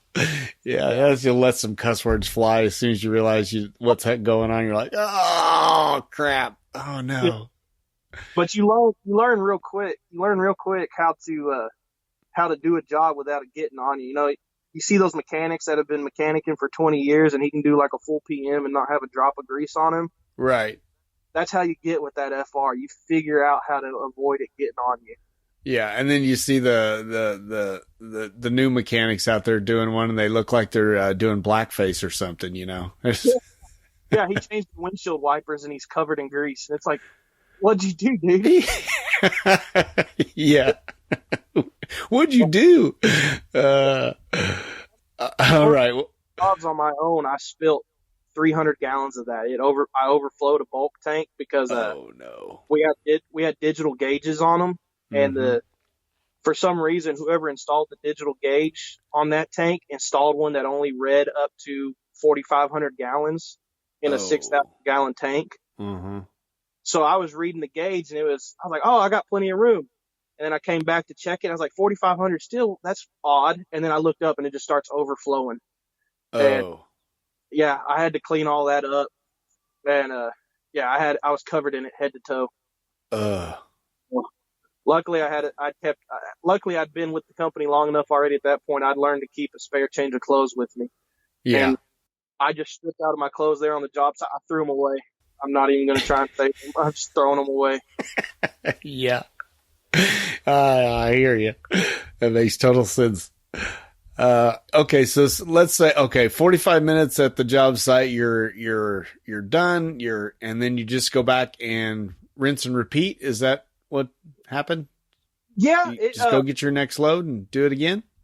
Yeah. It depended on how far out the job was and how long it took. And then it depended on how busy it was. Sometimes there were slower nights where you only got maybe 1 or 2 jobs.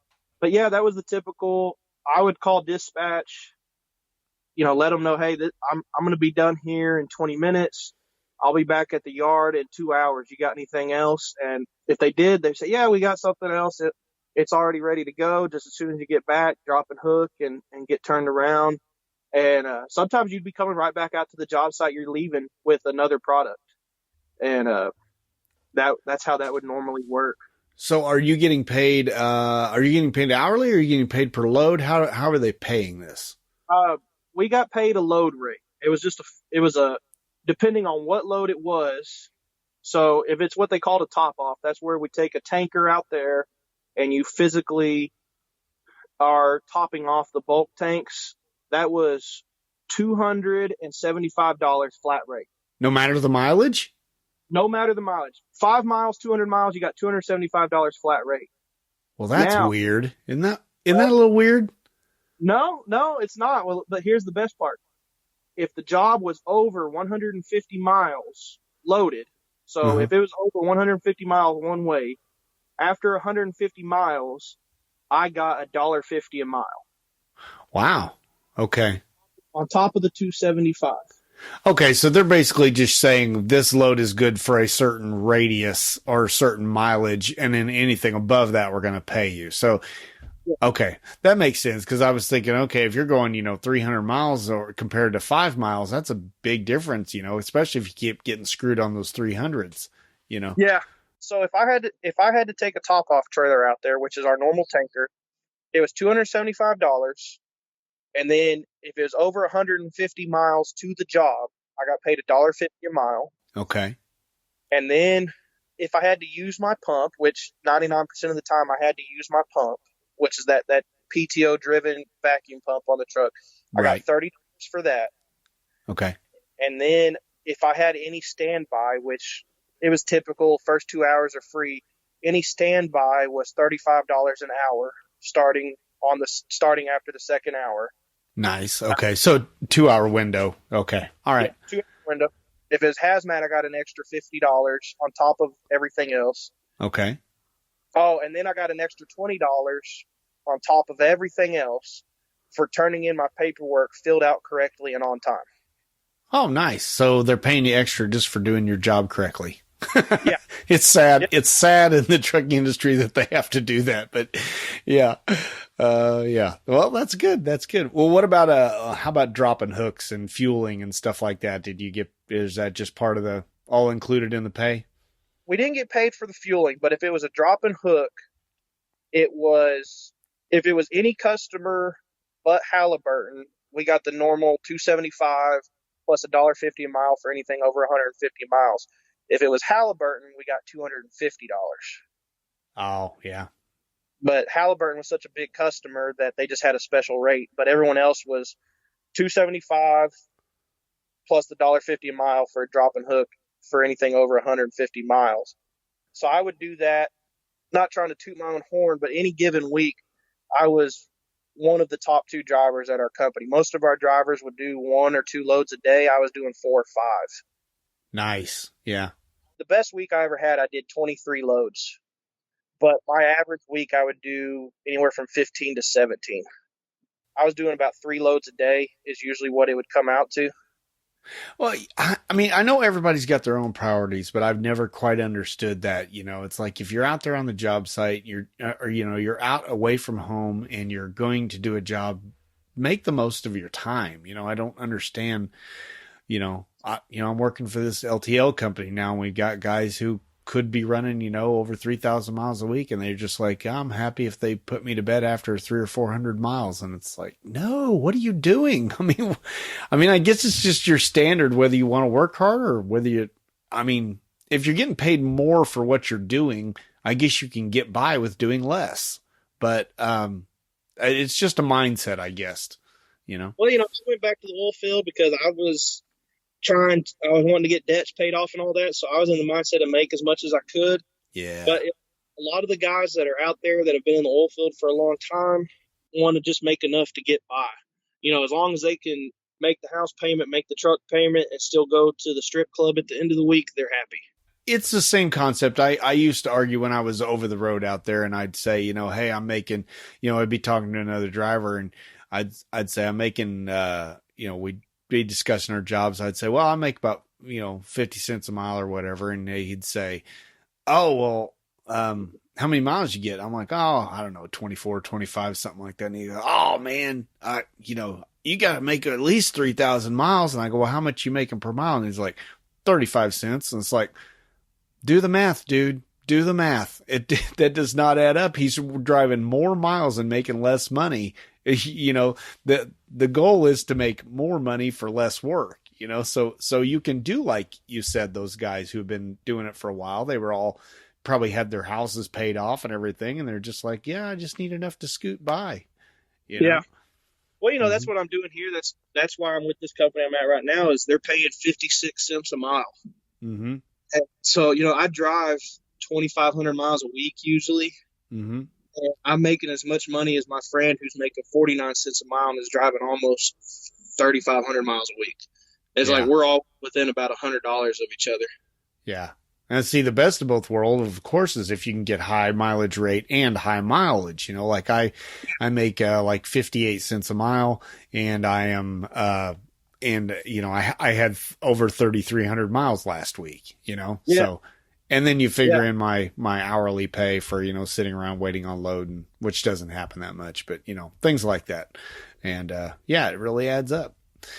Just got to be smart about these things. Anybody listening, reevaluate your job. If you're working a lot of miles and not getting a lot of money, reconsider that. There's lots of good trucking jobs out here you can get for higher pay. Don't have to work yourself into the ground. Yeah. Yeah. All right. That's another nice thing about these guys is this is a private fleet again, which, man, after being with 2 private fleets, that is the way to go. The company I'm at, they're not a trucking company. They're a plastics manufacturer that owns their own trucks. And they gave us this load I just got that got me to Mississippi. It was going from Fort Worth to Hattiesburg, Mississippi, a 600-mile run. They gave me 2 days to do it. Yeah. I think that's a good that's a good rule of thumb. If you can work for a private fleet, it's probably a better situation. Like, for instance, look at Walmart. They pay their drivers awesome money. The drivers who work for Walmart. But if you drive for JB Hunt or US Express or Schneider or somebody like that who is on a dedicated fleet running out of a Walmart facility, you're getting paid. Possibly you're either getting paid what your normal fellow drivers are, or you're getting paid less because you're on a dedicated fleet. That was my experience with the Evil Overlord, and I drove for a big company who did a Walmart dedicated for a while, and we actually made less than the other teams that were working for the company we were working for. And it didn't seem right, but I guess they figure there's a benefit to running for a dedicated fleet. Going down the rabbit hole, I've got a good friend. He works in the logistics office at a Walmart frozen goods distribution center nearby where I live, and the Walmart private fleet pulls 15% of all Walmart loads. Yeah. For as big as Walmart's private fleet is, they're still only pulling 15% of the loads for Walmart. Yeah, I didn't know that, but that doesn't. Well, it surprised me it's that low, but. Wow, that's crazy. Well, you think though, 15% of the loads for Walmart, that's still probably in the several thousands. Oh, that's a piss load of loads. Yeah.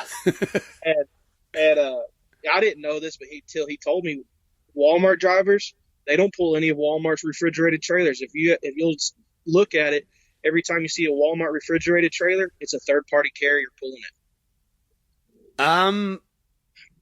Yeah, I think he's wrong about that. I have a friend who hauls out of an Oklahoma reefer, that's a grocery thing for Walmart, and he does pull a Walmart trailer. He is a Walmart driver. Off of his information, he says they don't pull them out of there, but I don't see many Walmart trucks pulling them. I started looking, and I've seen more dry vans than anything for sure. Yeah, for sure. Yeah, this was, like I said, this one was out in Oklahoma, and most of these places, I don't know if that's the case, but I know that's what he did specifically. And actually, he didn't like the reefer part of it, so he moved to a different location and went to doing dry vans. Yeah, but I don't know. But the other thing I've noticed also about the private fleets, of course, it didn't hold true in the oil field, but as far as trucking goes, the private fleets tend to be a little more insulated from the ups and downs. Like the company I'm working for, this whole COVID thing, we didn't slow down at all. Business was normal as usual, so we had plenty of loads and we were staying busy the whole time, where a lot of the big third-party carriers were having to furlough drivers. We were still hiring. Yeah. Huh. I wonder if that has to do with private fleets or more just the fact that you're on the type of work you were doing. Cause I could see like, if you were a private fleet and you're running for, say, Little Debbie snack cakes or something like that, that's going to probably take a hit during the COVID thing because people aren't buying as much and things like that, Well, Yeah. it took a hit for me in the oil field. The oil field went down, and since we were strictly oil field since we were strictly servicing the oil field, we took a hit because less orders were coming in, so less loads were going out, and we definitely took a hit. It's definitely not immune to it, but this fleet I'm at now, they manufacture trash bags, and trash bags I guess kept selling through the COVID. I guess everybody still needs to throw their crap away. Yeah. And they were hiring all through the COVID thing, and we were staying busy. The only time we were getting held up was on the backhauls because they try and get us reloaded with something back to one of our facilities so they don't have to pay for empty miles. Yeah. Because I get paid off the hub. If I turn it, I get paid for it. If that hubometer says I drove 101 miles, I get paid 101 miles. Yeah. Speaking of backhauls, let's there's probably not any such thing as a backhaul in the oil field job you did, right? It's just, yeah. You just deadheading back to the facility and, dropping that off and hopefully picking up one that's already preloaded and ready to go. Yeah. 99% of the time, that's how it was. Like I said, we had 3 or 4 flatbed trailers, and sometimes they would send us to, maybe Abilene or something to go pick up a load of totes or something like that. Or it just kind of depended. But yeah, no, 99% of the time it was after you got emptied out, you came back and you came back empty. Cause I mean, there's nothing to pick up there. You're not going to go pick up some random product in your trailer that's got your chemical in it. And see, that was also a lot of the times we would take 5,000 gallons out to the job site, but I usually only offload like 3,500 of it or so. So I'd still have 1,500 gallons of product left in that trailer. Okay, so you'd just bring that back and they would just top off that trailer for the next run, basically. Yeah. Okay. They would just fill it back up with whatever was in there and keep on with it. Yeah, it was because if I emptied my trailer out, then that means they were really low. Okay. So they were usually calling us out there well before it was getting that close, but it did happen. Right. Okay. All right. All right. So we've already kind of discussed the schedule a little bit, with you're running typically like an over the road driver where you're doing your 10 and you're getting moving again, if at all possible, if you're not lazy. Yeah. That's the only thing. I wish I'd known how to run the 8.2 because I could have gotten 1 or 2 more loads in a week. That was my thing too. It was always a competition between him and I on who was going to be the top driver. So we were constantly calling each other, "How many loads you got? How many loads you got?" And, it was, yeah, you want to squeeze one more in, yeah. And we were always, but I mean, it worked out really well for us because we were making on a slow week. I could still bring home $2,500. Yeah, nice. Yeah. Insurance, everything, I could still net $2,500 on a slow week, and on a busy week I could net $4. I mean, my best paycheck I ever had from there was a $4,800 net paycheck. Wow. Yeah. And that really is the draw of this job. These oil field jobs, they really suck you in with that pay. But the schedule is less than to be desired. I mean, you're constantly working, which, like I say, when I'm at work, I want to work. I don't want to be sitting somewhere. I want to be working and making money. But the schedules for most of these oil field places, are they, I mean, did you live in the area? I don't think you do you? Yeah, I lived about a 5-hour drive away. I live in Temple, Texas, which is just north of Austin, about an hour. Okay. And so it was a 5-hour drive home for me. So okay. I worked 3 weeks on, 1 week off. That sounds pretty typical from what I hear about oil field stuff. You can go longer, but they'll give you, like a whole week off after you've had 3 weeks or so. Yeah, it's usually 3 on, 1 off, 2 on, 1 off. That's usually one of those two is usually the typical schedule, which I really liked because I could go bust my butt for 3 weeks, bring Mhm. home 10 or 12 grand for the month, and then go take a whole week off. Where Yeah. now over the road driving, I usually take 3 or 4 days off at the house, and it really hits the paychecks. Where if I've already made 12 grand for the month and I go home for a full week, it's not affected me at all. I've still got money saved up in the bank after all the bills are paid. Well, yeah, I mean, it is affecting you, but you're not noticing as much because you're making so much when you're on the oil field. You know, it's like, Yeah. you know, people, you know, sometimes drivers will get sucked into this thing where they're going, okay, well, I can make, you know, minimum, say, like, you know, if they were to say you can make a minimum of 2,500 a week or something like that. Okay. Now they're thinking, wow, that's great. But they're forgetting you got to average that over a course of a whole month. And one of those weeks you're going to be off, you know? So Yeah. say you made 10,000 or whatever in a month, you know, you're not making 2,500 a week. Actually, you're making less than that because you got that whole week off. You know, Yeah. I mean, you're still making the same total is the same, but you're not making as much per week. So I think sometimes, you know, these trucking companies use that, you know, it's like, well, hey, you're going to make so much per week, but then you forget about the slow weeks and you're not figuring that into the equation. And you got to be careful with that too. That was the nicest thing about that job in the oil field. Well, by far, I was one of the best paid truck drivers out there. I mean, there were other companies doing the exact same thing we were doing, and their drivers were getting paid less than half we were getting paid. Really? Yeah. Yeah. Yeah. So even though this is a really specialized thing, it sounds like it's just like any other job. You need to research it. And, you know, most, I don't think, with any of these trucking industry, you know, specialized fields or whatever, I don't think they're just hiring one company to do something. They've got multiple companies doing the same job, and it's your job as a truck driver to find the best one. Yeah.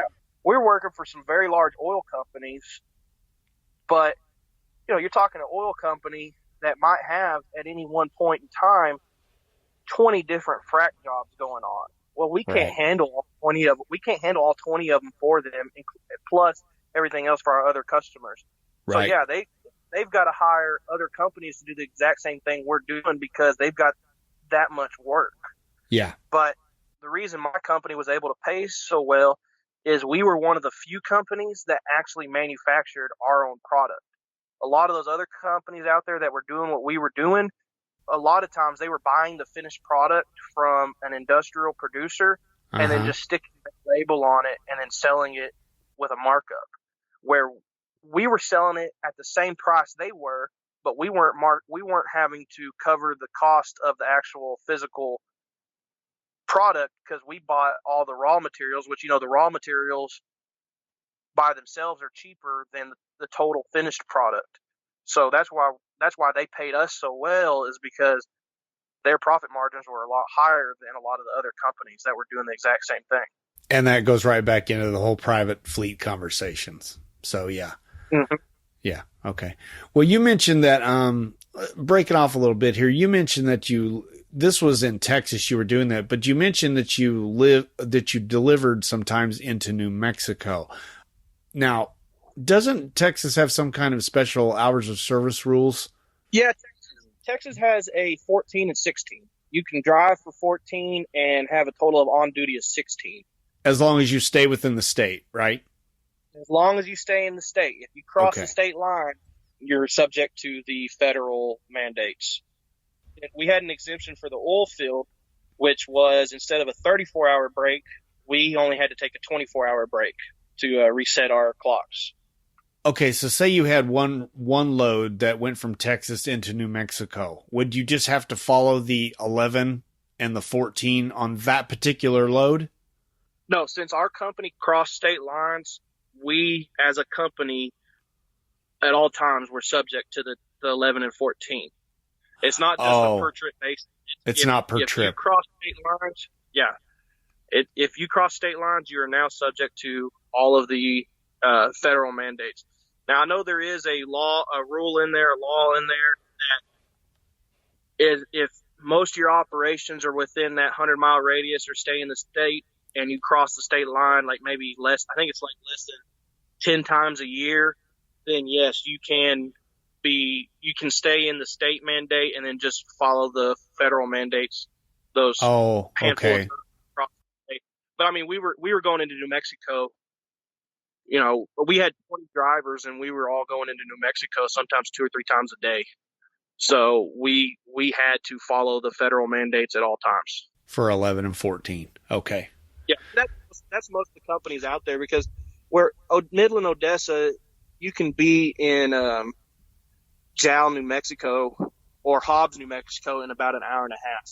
It's pretty close to the state line. Mm-hmm.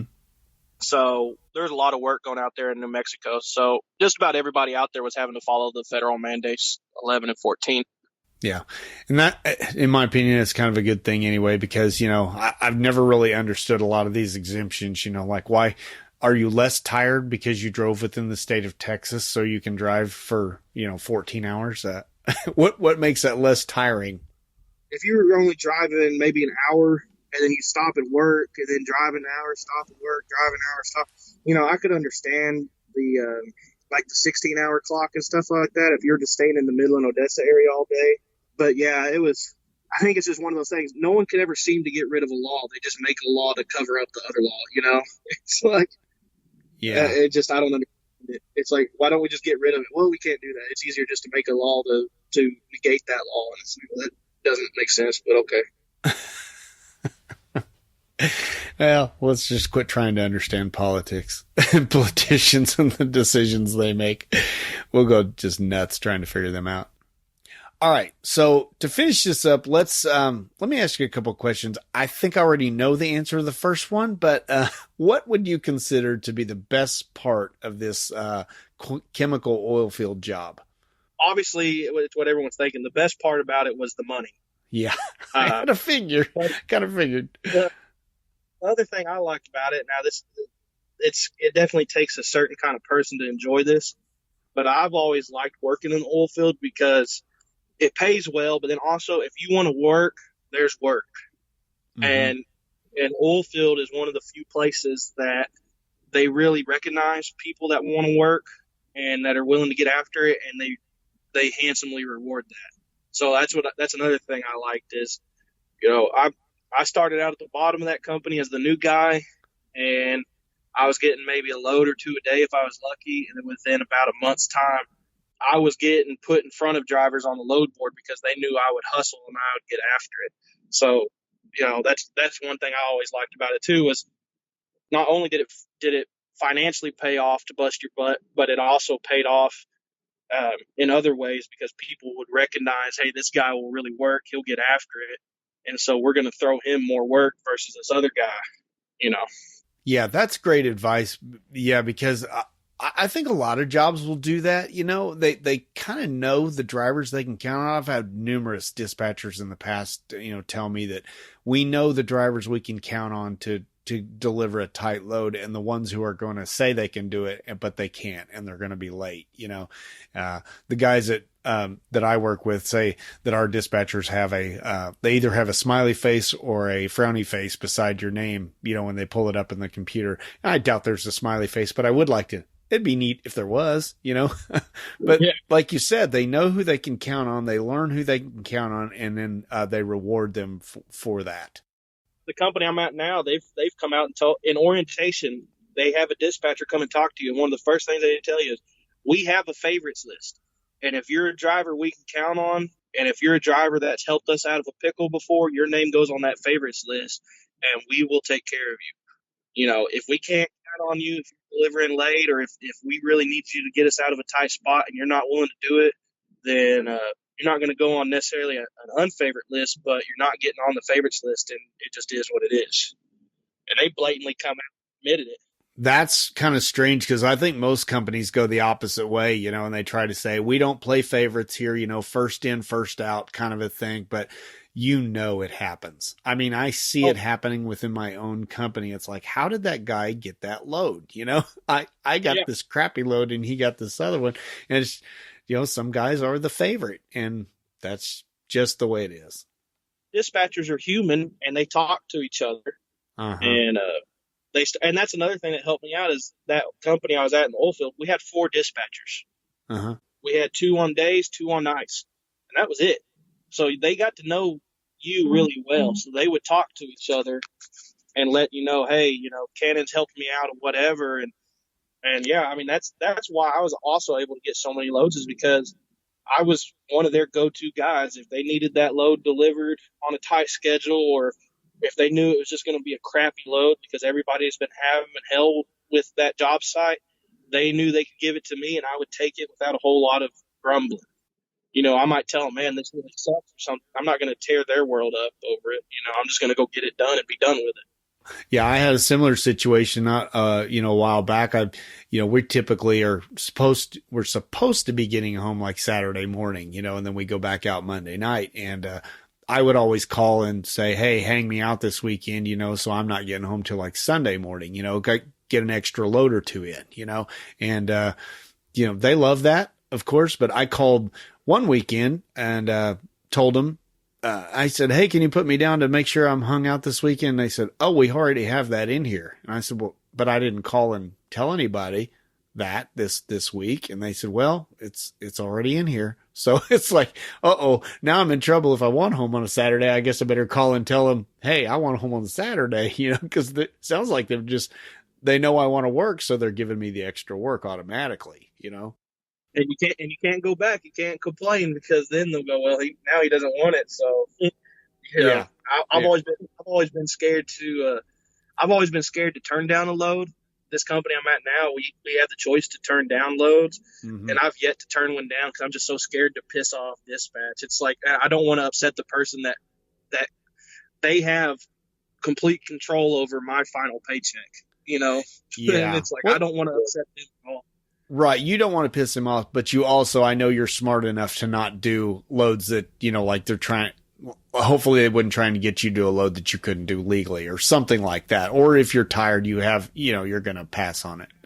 No, nothing like that. But we've got a lot of runs that are dedicated runs that are only like 500 miles. Mm-hmm. And, a lot of guys pass up on them because they don't want it. They want the trip that's 1,500 miles, 2,000 miles, which those trips, we got a lot of those trips. But I've taken those runs a lot of times because it's like, man, I really don't want to upset them, and I'll just go ahead and take this. And I think they've started to realize, because it's like, I'll take a 500-mile trip, and then they find me a backhaul that's 1,800 miles, and yeah, instead of going 500 miles back to our facility, they're giving me a load that's going 1,800 miles all the way to Vegas to our facility out there. Yeah. When I was over the road, what I would do is, if I got like some short loads, I'd get some, sometimes 250, 300 miles, and I'd be like, okay, I'll take that. I'm not going to argue with you, but if I get like 3-4 of those in a row, I'm going to start saying something, like, hey, what is going on here? I've taken 4 of these without any complaints whatsoever. And, it's time to get me moving, yeah. And luckily I haven't had that issue yet. Luckily it's, like this load I'm on right now, it's only 630 miles, but my backhaul is going to be another almost 800 miles. And then that's getting me to our facility in South Carolina. And then hopefully out of South Carolina, I can get a load up into Pennsylvania, and then out of there, Pennsylvania, maybe back down to Fort Worth or something. Right. So yeah. Luckily I haven't had to put my foot down yet, but you see that load come across and it's like 500 miles and it's like, dang it, Yeah. Okay. Well, we've talked about the best part of that oil field job. What would you consider to be the worst part of it? Other than the slimy stuff? Or maybe the slimy stuff is the worst part of it. No, it really wasn't, because like I said, I learned after about a month how to work the jobs to keep from getting it on me. Yeah. But the worst thing about it, honestly, for me, we slip seated, and I hated that. Oh. I hate because slip seating, like something with what you're doing, you have like your luggage and your charging cords, and maybe like a small tool bag. That was it. I had gloves, hard hat, safety glasses, H2S monitor. We always had to wear a 3-point harness when we were on top of those bulk tanks.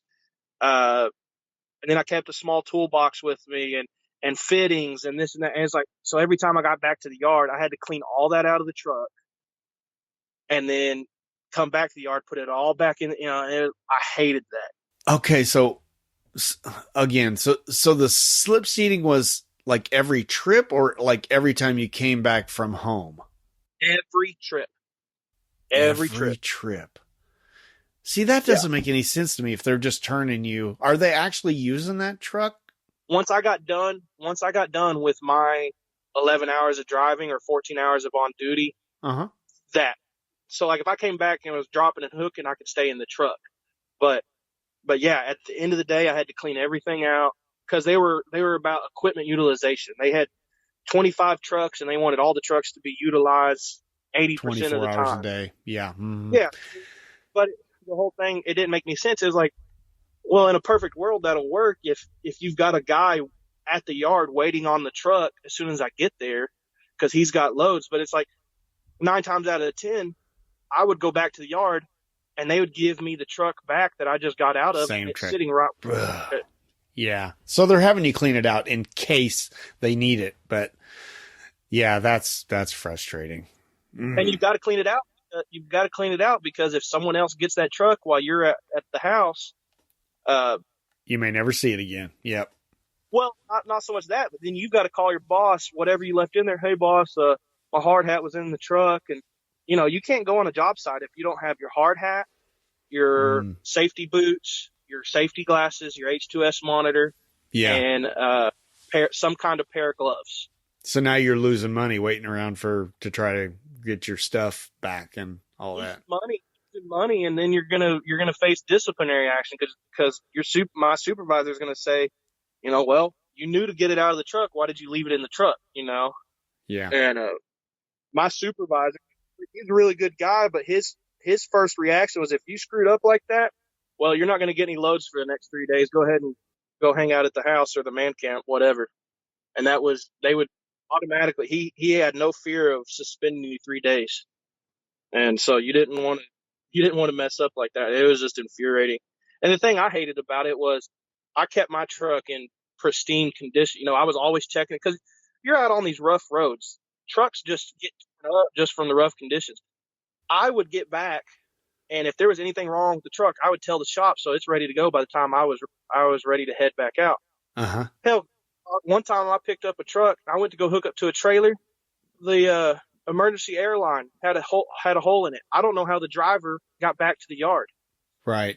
So after doing all my and everything, I had to re-drop the trailer, go back over to the shop to get an emergency airline put on because the other driver was too lazy to do a post trip. That's why I hated it.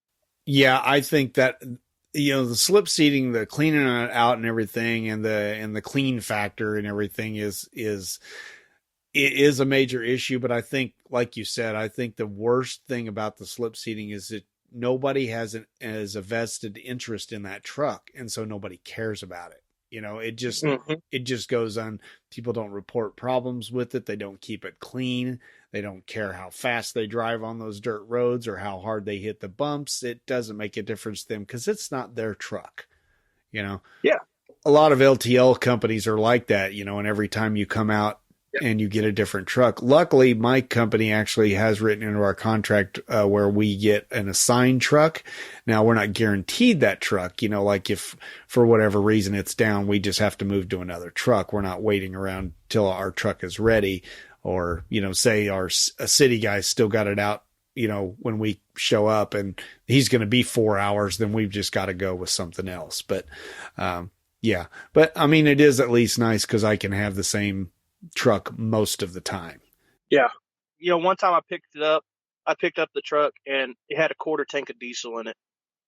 And we've got diesel on the yard. Yeah. And it's like, are you serious? Now I've got to take 10 more minutes to fill up my truck with diesel. It's like the other guy got here and we ran our e-logs on phones. On the company provided us company phones. So if you were out of hours, you could just turn the phone off. It's like, so don't tell me that crap. You were out of hours on your 14, so you couldn't fuel up legally. Like, just fuel the truck up. Like, turn the phone off or don't even log it. Just fuel the truck up. Well, yeah, and even that doesn't make sense. You don't have to do that because you can do as much on-duty work as you want after you're driving, as long as if you've run over your 14, you can still drive. Or, I mean, you can still work as long as you want on duty, you know, but like you said, even if you want to go ahead and get off duty so you can get back to work sooner, you could do that off the clock. You know, like you say, just turn the darn thing off. There's no excuse for not doing it except for they didn't want to. That's what it came down to. He didn't want to. That's exactly right. Yeah. He didn't care. He didn't want to. Yeah. And that slip seating thing and then the maintenance thing was a real pain in the butt. They didn't have the best maintenance program. Yeah. To give you one example, the first day on the job when I went to do my driving test, on my pre-trip inspection, the drag link was so loose I could move it just with my wrist about 2 or 3 inches. And out of their 25 brand new trucks, 18 of them had drag links that had to be replaced because they were all worn out and the mechanics weren't greasing them. Okay, I'm going to show my mechanical stupidity. What's a drag link? The drag link is what goes between your tie rod and your pitman arm. It's what, when you turn the steering wheel, your pitman arm is what's on your steering box, your steering gear box. And that drag link is what connects that pitman arm to your tie rod, and that's what actually physically turns your wheels, is the motion of that pitman arm, and that drag link goes between them. And that drag link, if you read it in the handbook, it's not supposed to have more than 1/8 of an inch of rotation. And theirs were rotating about 2 or 3 inches. Yeah. Because they hadn't greased, the mechanics hadn't greased them, and all these trucks have got 60,000 miles on them or more, and it's 60,000 miles weighing 84,000 pounds on roads that would tear up a tank. Yeah. You know, it just tears stuff up. You got to stay on top of that stuff, and they weren't staying on top of it, and they didn't like me that first day. I was like, well, that's bad. You know, it was like, this isn't safe at all. Yeah. They're too worried about the efficiency to want to shut their trucks down. You know, they don't want to shut their trucks down long enough to do the preventative maintenance that they need to do. Yeah. I don't know if that's a typical LTL thing or not too, but it happens at my company all the time too. Bad preventative maintenance. Yeah. It's an Oilfield thing. It's a lot of those mechanics, a PM to them was change the oil, grease the fifth wheel. That was a PM. Right. Yeah. You know, it was a nightmare, but I got some of that changed when I was there. I started throwing a fit and started doing all that. Yeah. Yeah. Okay. Well, okay. You had some slip sheet issues, some maintenance issues, things like that, that was bad, but the money was great, but you're not doing that job anymore. So the question I ask is, if you had to do it all over again, would you? And why did you ultimately end up switching? I'd go back in a heartbeat. You would? Tomorrow, I'd go back to that company in a heartbeat. It was a good company. They had, like I said, they had some maintenance issues, which some of that was they were a fairly new company. They're only about 5 or 6 years old, and this is the first time they owned trucks. Okay. The rest of the times they had been leasing them. And so they were having to learn some of that. And the money was really good. The benefits were really good. I liked the schedule. The only reason I'm not there right now is I worked in the oil field back in 2013 till into 2015, and I got laid off in that bust. So I was reading the writing on the wall when it was coming again. So I found another job before the oil field really crashed at the end of March, beginning of April. Okay. I found this job before that happened. Yeah, you said that earlier. Yeah, I missed that. Okay. Yeah. Yeah, because we had a company-wide meeting the second week in March, and they were going to be getting a reduction in loads. Their customers had already told them they weren't going to be ordering as much, so they were going to do everything they could to get us all at least a load a day, which, you know, I was getting 3-4 loads a day. That I was only going to be going down to 1 load a day, so, you know, I was getting already like a 75% cut a day. Yeah. And then 2 days after that meeting, they sent out a company memo saying effective immediately we were all getting a 20% cut on our rates. Ooh. So less money per load and less loads. So a double whammy. Exactly. Yeah. Well, that ain't good. So I read the writing on the wall, and I was like, I need to start finding something else before this really goes tits up. And so I found this, and then about 2 or 3 weeks later is when oil went to negative like $20 a barrel. Oh, wow. So yeah. Well, that's cool. You'd go back and you know, you've already done it now. So, if you ever get the opportunity and the boom kicks back in again, you could probably hop back right over there, and since you left with a good reputation and a hard worker, they'll probably hire you back if they have an opening, Yeah, that's what I'm hoping for. They've been able to keep the doors open. They've kept 2 or 3 drivers on, and they moved them to a salary pay and all of that. So, I mean, the guys they're not raking it in like they were, but they're keeping it alive. So I've been keeping in contact with my supervisor over there. And so, yeah, if it ever kicks back off, I'll be looking to go back. Awesome. All right. So Cannon, thanks for coming on the show, and thanks for sharing your insight on this. And you enjoy your 48 hours down. Hey, yeah, I'll be watching some more Netflix, watching some more of The Office. Yeah, as if any trucker ever said, "Wow, I'm really going to enjoy this 48 hours in my sleeper cab." Yeah. Well, you think, man, I really need a break, and then you get a break, and you're like, all right, I'm ready to start running again after about 15 hours. Oh, I am so like that. Yeah, I'm so like that. I think I need a break, and then I'm just like, I got to get moving again. Yeah. All right. Well, thanks for coming on the show, Cannon. I appreciate you. Yeah. Have a good night. Okay. Man, that was a good interview, wasn't it? If I do say so myself. Well, let's thank Cannon for providing all the good content there. I got to tell you, I learned a lot of stuff I did not expect to learn about the, the oil industry. Really fascinating stuff. If you are interested in finding out more about this type of a job, Cannon would be more than happy to talk to you. You can contact him in our Facebook group or in our Trucker Dump Slack group. Link in the show notes to both of those, and you have to join the Slack group and the Facebook group, but both are pretty easy to get in. Just email me at truckerdump@gmail.com and ask for a Slack invitation. Slack is just a glorified chat app, basically, and Cannon's been a part of that for quite a while.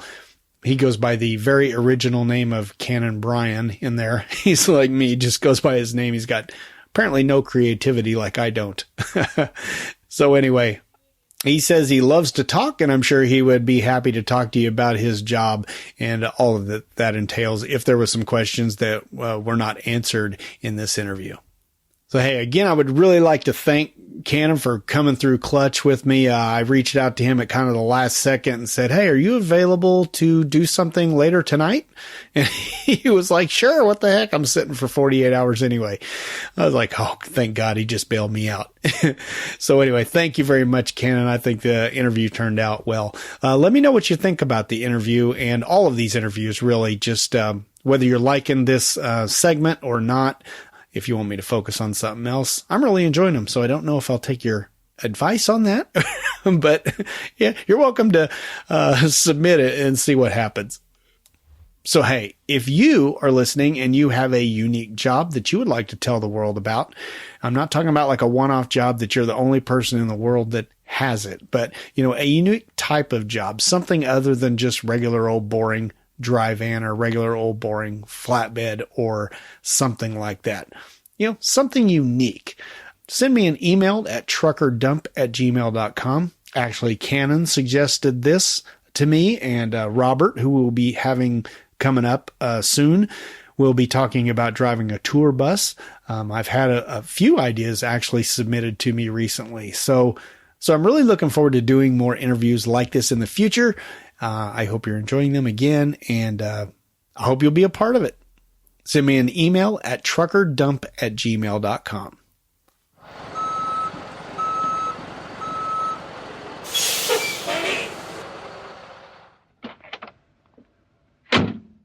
Hey, yo, bud, where do you want this load of feedback?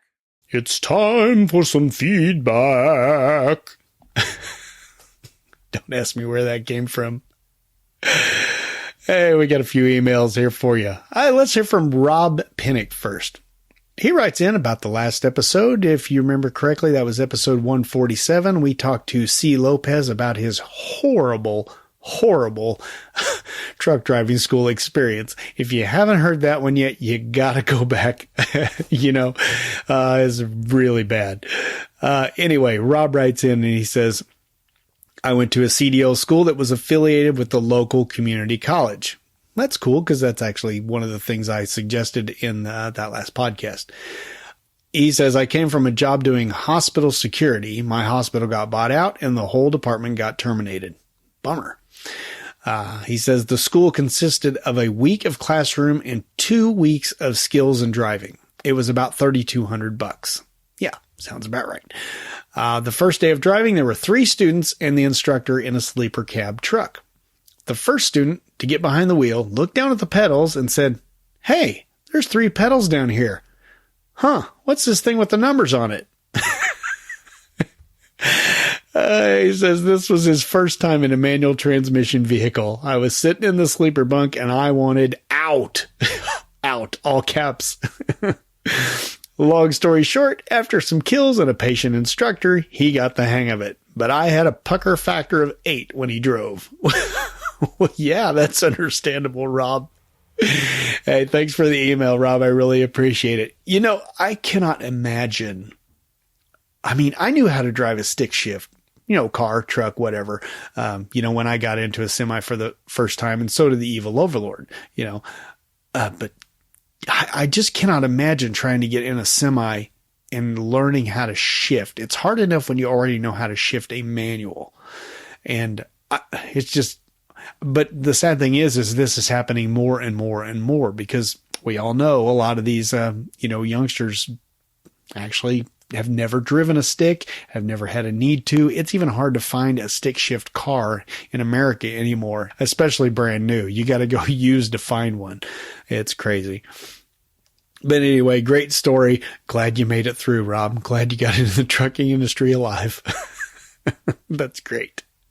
And again, I did call out for stories about truck driving schools, so thank you, Rob. If you've got one yourself, please email me at truckerdump@gmail.com. Love those kinds of stories. Hey, this next one isn't technically feedback, but it was a funny story in the Slack group, and I thought I would just share it with you. This comes from Ben Dickens de Goose, which I am glad he just goes by Goose in Slack, because that's a heck of a mouthful. He tells a story. When I worked on the milk tankers, I spent a couple of nights a week as a scheduler. Had a bloke ring up in a panic. Gotta remember, he's Australian. Had a bloke ring up in a panic one night. He's driving an early auto shift Scania and driven across a set of train tracks. The trucks skipped gears and stalled across the train tracks. Uh-oh. He's gone to start it and it blew the positive terminal off the top of one of the batteries. So here's this fella sitting across a set of train tracks at 11 p.m., 34,000 liters of milk on, no lights, no hope of starting it. Meanwhile, I'm in the office going nuts trying to find some kind of emergency number for the rail company. I've already called a heavy tow truck and end up calling the police. It all ended fine, but there was an hour or so I was panicking a bit. Actually, a lot, he says. So yes, it can happen with an auto shift as well. And we were talking about in here why the crazy rule is still in effect that, you cannot shift across a, railroad tracks, because there are auto shifts and, you can't really control them. Well, I guess you can put them in manual, but probably nobody does that. And, anyway, trucks don't jam up gears like they used to quite as much. But here, Goose tells a story that, hey, it does still happen. So just be careful with that if you have an automatic. And, if you have a manual, well, that rule's in place for a reason. Try not to shift if you're going over the tracks. And it also brought another point to light that, sometimes it must really suck to be a dispatcher. Because I'm sure that's what he called a scheduler. I'm sure it's the same thing, a dispatcher. And can you imagine getting that call? Hey, I'm stuck and I'm on train tracks. Holy crapiola. Yeah, I'd be freaking. So anyway, congratulations, Goose, on getting that problem taken care of and nobody getting killed and no damage to any truck or trailer or, derailed train, because that would suck too.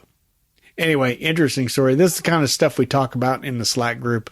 And if you're interested in the Trucker Dump Slack group, just email me at truckerdump@gmail.com or look in the show notes for the link towards the bottom of the show notes.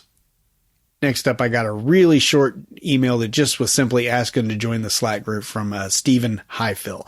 And he is now part of that group. and appreciate having him. He also bought he took advantage of the 50% off book deal. So thank you, Stephen, for that. I appreciate it. If those books help you, I'd appreciate an Amazon review. That goes for any of you who've bought the book. I'd appreciate a review on Amazon. It doesn't necessarily help people find the book, but once people do find the book, it helps to have good reviews on there. And there's a lot of them, and I appreciate everyone who has put a review up there. So again, thanks for writing in, Steve, and thanks for joining the group. I hope y'all can't hear the evil overlord in the background. She's in the other room trying to help out Jake, our eldest nephew, with his PlayStation account, and she's talking really loud. I don't think she cares. That's why they call her the evil overlord. Actually, she would care if she knew she was talking that loud, but I think my microphone's good enough. She's not picking it up anyway. So let's move on to, hey, a fellow coworker of mine. And actually, I missed this email last time around. I found out Maurice actually worked for the same company I did, and he sent me a little email. The first thing he says is, you say we drive junk and then make an ad for Volvos, knowing the junk we drive are Volvos. Well, Maurice, that's an excellent point. Here's the difference. And I did write him back and point this out to him, that Volvo is generally a really good truck, but any truck is going to fall apart if you have no preventative maintenance on them whatsoever, and you just don't take care of them, and you drive them 24 hours a day in a slip seat operation. Yes, our Volvos are pretty tore up, but you know what? There are a bunch of our drivers who do not want to give up their Volvos no matter what. I was in one for quite a while, and it was kind of rough, but I had them put two more. I tried to get all 6 shocks on there, and they would only give me 2, and that did smooth it out quite a bit. So I'm sure, Maurice, you've driven some of these that are still in decent shape. If they can take care of a few of them, you could drive them, and they're really nice. I kind of like them. The problem is, drivers don't care about them. They rip the dashes out of them. They do all kinds of stupid crap, and I don't really understand it. But, the truck I was driving had 1.6 million miles on it. It was a 2007 Volvo day cab. I don't know the model number on it, but it's still running. That's got to say something. And, some of the junk also I'm talking about is we have some older Internationals that are even older than that. We've even got some old Ford Sterlings in the system, and that just is weird. I haven't driven one of those yet, thank God. But, most of our newer trucks are Freightliners and Peterbilts. And honestly, they're in the shop more than the Volvos are, because, they've got all these fancy pants sensors and things like that on them, where those older Volvos don't. So anyway, I just thought I would defend Volvo there, since they are a proud sponsor of the show, and I'm glad to have them.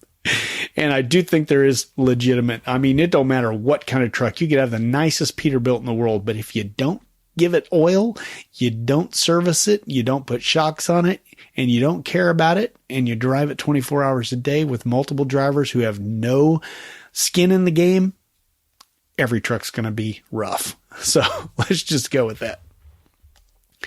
As for the episode, he wanted to mention the one we talked about, personal safety. And he said, I think the reason companies won't say what weapons are allowed in the trucks are simply liability. The same reason our company says no phone use while driving, but they also say they won't enforce it. Yeah, it's definitely a liability issue. You've got to be right on that one, Maurice. Now, here's a big sticking point. He says, you also mentioned that in your 23 years of trucking, you have never had a company search your truck. My question to you is, in all honesty, in your 23 years, how many times have you had a need for a gun?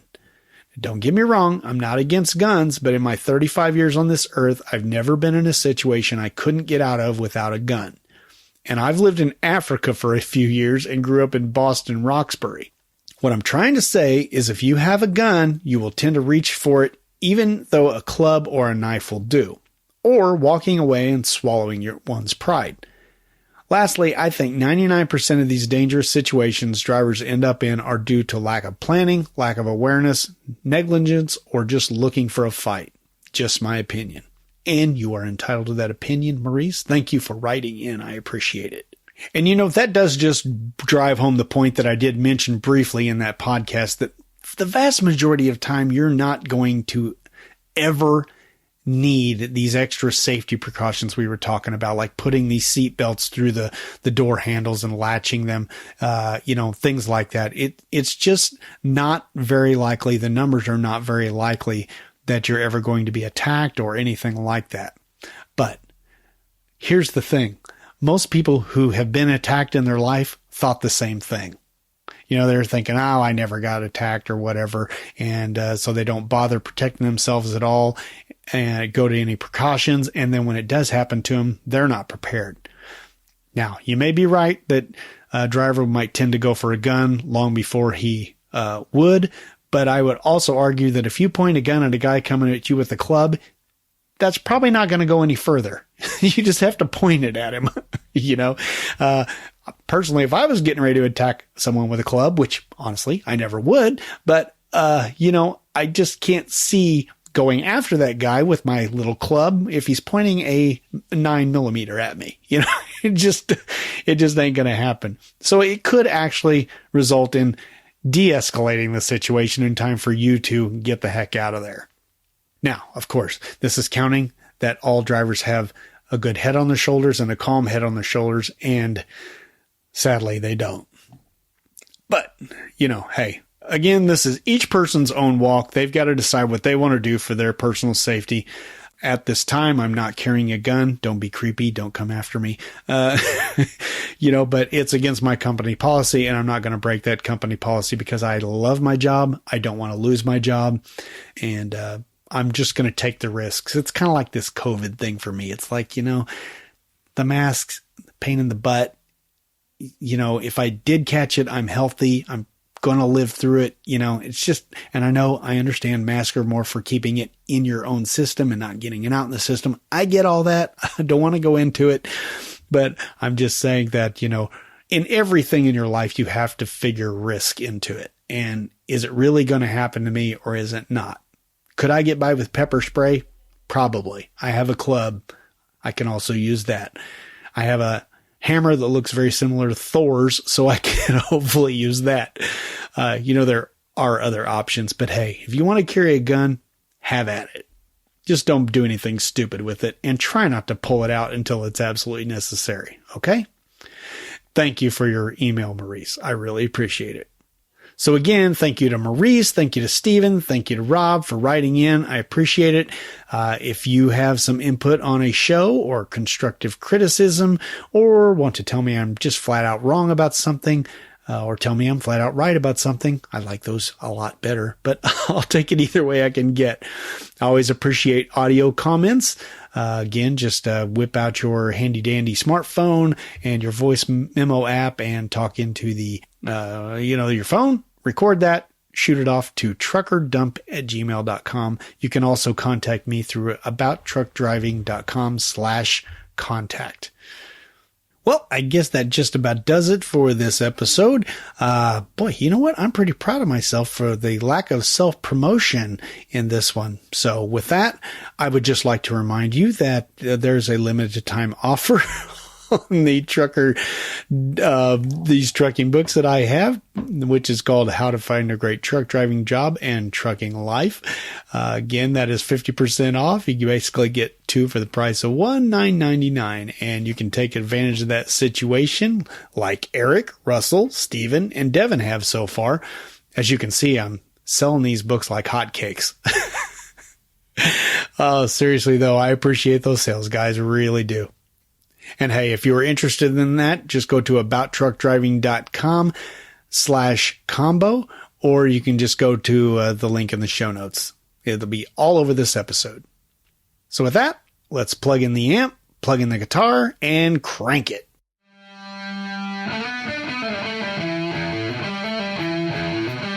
Well, here's the part of the show where I wrap it all up.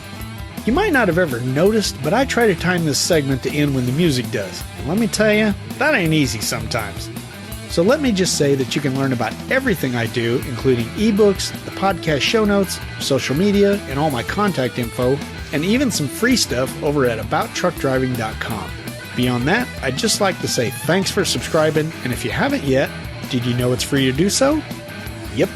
Hey, if you've ever wanted to do something nice for the show, just tell a friend or a fellow trucker about the podcast. I'd really appreciate it. Word of mouth is always the best advertising. Thanks for listening. So until next time, drive safe and stay out of my way. Hey, trucker dumpers. How the heck are you? Recording this last day of August or so, hopefully last day of August or so. What's that mean? Either it's the last of August or it's not. For those of you who haven't said that, what say we get right on with it? That's lame. Better than an apple?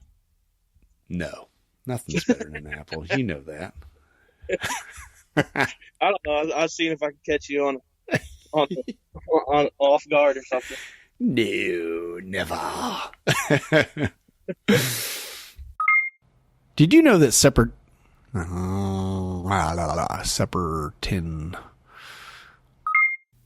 Hey, trucker dumpers. How the heck are you?